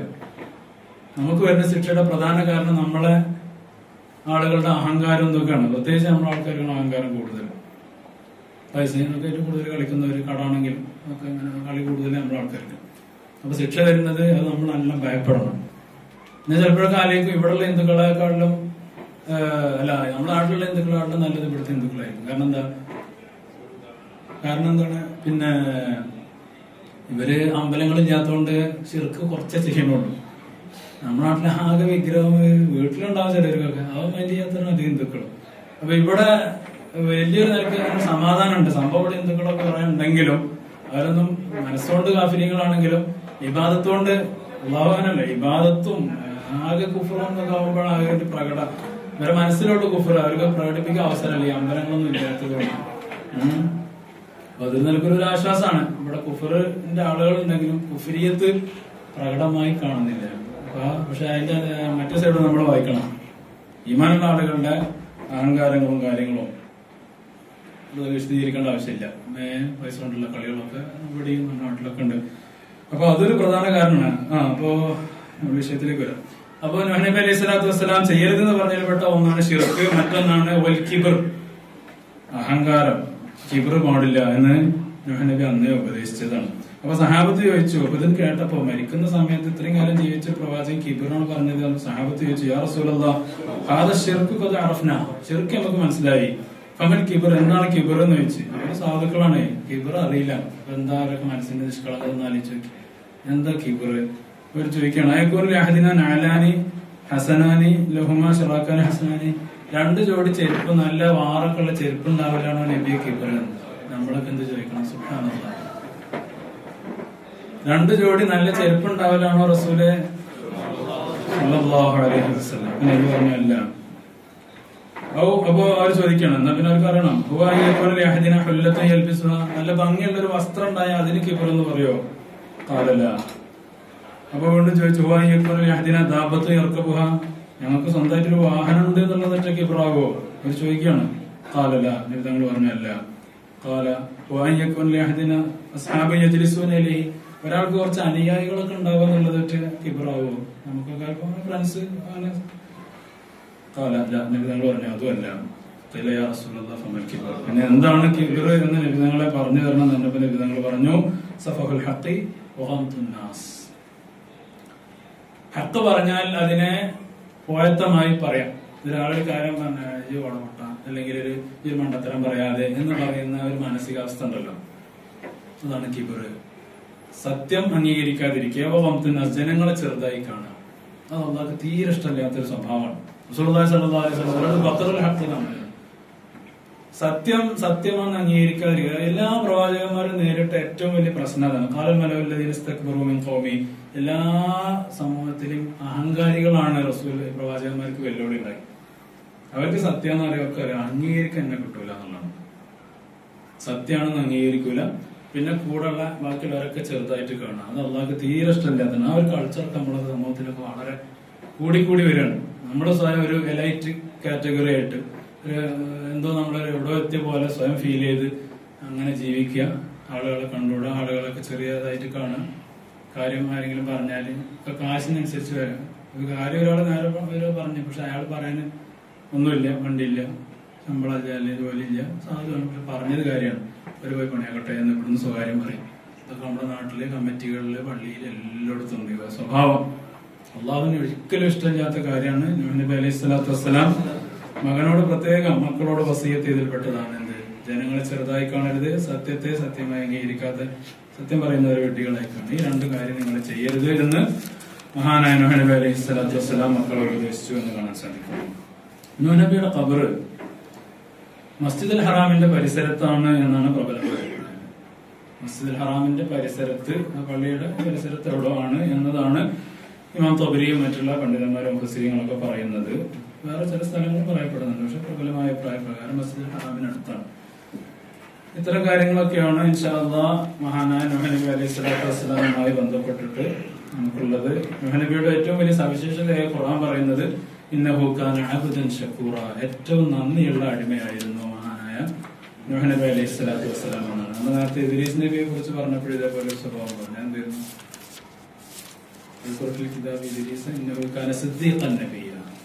ഇദ്രീസ് നബിയുടെ ഏറ്റവും വലിയ സവിശേഷത സത്യസന്ധനായിരുന്നു. ഒരാൾക്ക് ഓരോന്ന് മികച്ചു നിൽക്കും. ഇതിനർത്ഥം നന്ദിയില്ലാത്തതല്ല. മഹാനവറുടെ ഏറ്റവും വലിയ സവിശേഷത എന്താണ്? സത്യം വളരെ നിഷ്കളങ്കനാണ്, വളരെ ശുദ്ധ പ്രകൃതനാണ്. മഹാനായ സിദ്ദീഖ് റളിയല്ലാഹു അൻഹുവിന് ആ പേര് കിട്ടിയത് അങ്ങനെയാണല്ലോ. സിദ്ദീഖ് റളിയല്ലാഹു അൻഹു കേട്ടാൽ അതിനെ ബുദ്ധി കൊണ്ടോ യുക്തി കൊണ്ടോ അനലൈസ് ചെയ്യാതെ വിശ്വസിക്കുക. അതാണ് സിദ്ദീഖിന്റെ ഒന്നാമത്തെ അടയാളം. റസൂലുള്ളാഹി സ്വല്ലല്ലാഹു അലൈഹി വസല്ലം മിഅ്റാജിൽ വന്നപ്പോ പറഞ്ഞപ്പോ ഒറ്റയടിക്ക് വിശ്വസിച്ചു. അത് മൊത്തം ഈ ഉമ്മത്തിൽ തന്നെ അല്ലാഹു അയച്ച മൊത്തം മനുഷ്യരുടെ കൂട്ടത്തിൽ തന്നെ സിദ്ദീഖ് റളിയല്ലാഹു അൻഹുവാണ് ഒന്നാം സ്ഥാനം എന്ന് ചില പണ്ഡിതന്മാർ പറയുന്നു. കേട്ടേക്കൊണ്ട് വിശ്വസിക്കുക. അത് വളരെ അപൂർവം ആൾക്കേ ഉണ്ടാവുള്ളൂ. ഒന്ന് വിശകലനം ചെയ്യും. അതാണ് പ്രവാചകന്മാരെ കൊണ്ട് വിശ്വസിക്കുന്നത്. അപ്പൊ സിദ്ദീഖും അതേപോലെ നൂഹ് നബി അലൈഹി സ്വലാത്തു വസ്സലാമിനെ കുറിച്ച് പറഞ്ഞത് അബ്ദൻ ഷക്കൂറാണ്. റസൂലുള്ളാഹി സ്വല്ലല്ലാഹു അലൈഹി വസല്ലം തങ്ങള് രാത്രി മുഴുവൻ നിന്ന് നിസ്കരിച്ച് കാല് നീര് വന്നപ്പോഴും നബി തങ്ങൾ പറഞ്ഞ എന്താ? അലാകൂന അബ്ദൻ ഷക്കൂറ, ഒരു നന്ദിയുള്ള അടിമയാവണം. ഇതാണ് പ്രവാചകന്മാരൊക്കെ നമുക്ക് കാണിച്ചുള്ള മാതൃക. അല്ലാഹു സുബ്ഹാനഹു വ തആല ആ രീതിയിൽ ജീവിക്കാനും ജീവിതം ക്രമപ്പെടുത്താനും വളരെ വിനയാന്വിതരായി അള്ളാഹുവിന്റെ സത്യദീനിനെ ഉൾക്കൊണ്ട് പ്രചരിപ്പിക്കുന്ന ആളുകളുടെ കൂട്ടത്തിൽ അള്ളാഹു നമ്മെ ഉൾപ്പെടുത്തുമാറാകട്ടെ. അള്ളാഹു നമ്മൾ പറഞ്ഞതും കേട്ടതുമൊക്കെ സാലിഹായ അമലായി നമ്മൾ സ്വീകരിക്കുമാറാകട്ടെ. അള്ളാഹു നമ്മുടെ ഇൽമിനെ നാഫിയാക്കുമാറാകട്ടെ. നമ്മുടെ മക്കളെ അള്ളാഹു സാലിഹീങ്ങളാക്കട്ടെ. നമ്മുടെ മാതാപിതാക്കൾക്ക് അള്ളാഹു ദീർഘായുസ്സും ആഫിയത്തും നൽകട്ടെ. അവരിൽ നിന്ന് മരണപ്പെട്ടു പോയ ആളുകളുടെ പരലോക ജീവിതം അള്ളാഹു ഖൈറാക്കി കൊടുക്കട്ടെ. ഞങ്ങളുടെ ഹലാലായ ഉദ്ദേശങ്ങൾ നീ സഫലമാക്കണേ തമ്പുരാനെ. റഹ്മാൻ റബ്ബേ, ഞങ്ങളുടെ സംഘടനകളെ ഞങ്ങളുടെ ഉലമാക്കളെയൊക്കെ നീ നിലനിർത്തണേ തമ്പുരാനെ. ദീർഘായുസ്സും ആഫിയത്തും കൊടുക്കണേ റഹ്മാനെ. റഹ്മാൻ റബ്ബേ, ഞങ്ങളുടെ ജോലികളിൽ നീ ബർക്കത്തിന് തരണേ തമ്പുരാനെ. കടങ്ങളിൽ നിന്ന് ഞങ്ങൾക്ക് മോചനം നൽകണേ റഹ്മാൻ. കുറച്ചനെ പലിശയിൽ നിന്ന് ഞങ്ങളെ കാത്തു രക്ഷിക്കണേ തമ്പുരാനെ. അല്ലാഹുവേ, പലിശയിൽ നിന്ന് കാത്തു രക്ഷിക്കണേ റഹ്മാൻ. അല്ലാഹുവേ, ഞങ്ങളുടെ റിസ്ഖിനെ നീ ഹലാലാക്കണേ തമ്പുരാനെ. അല്ലാഹുവേ,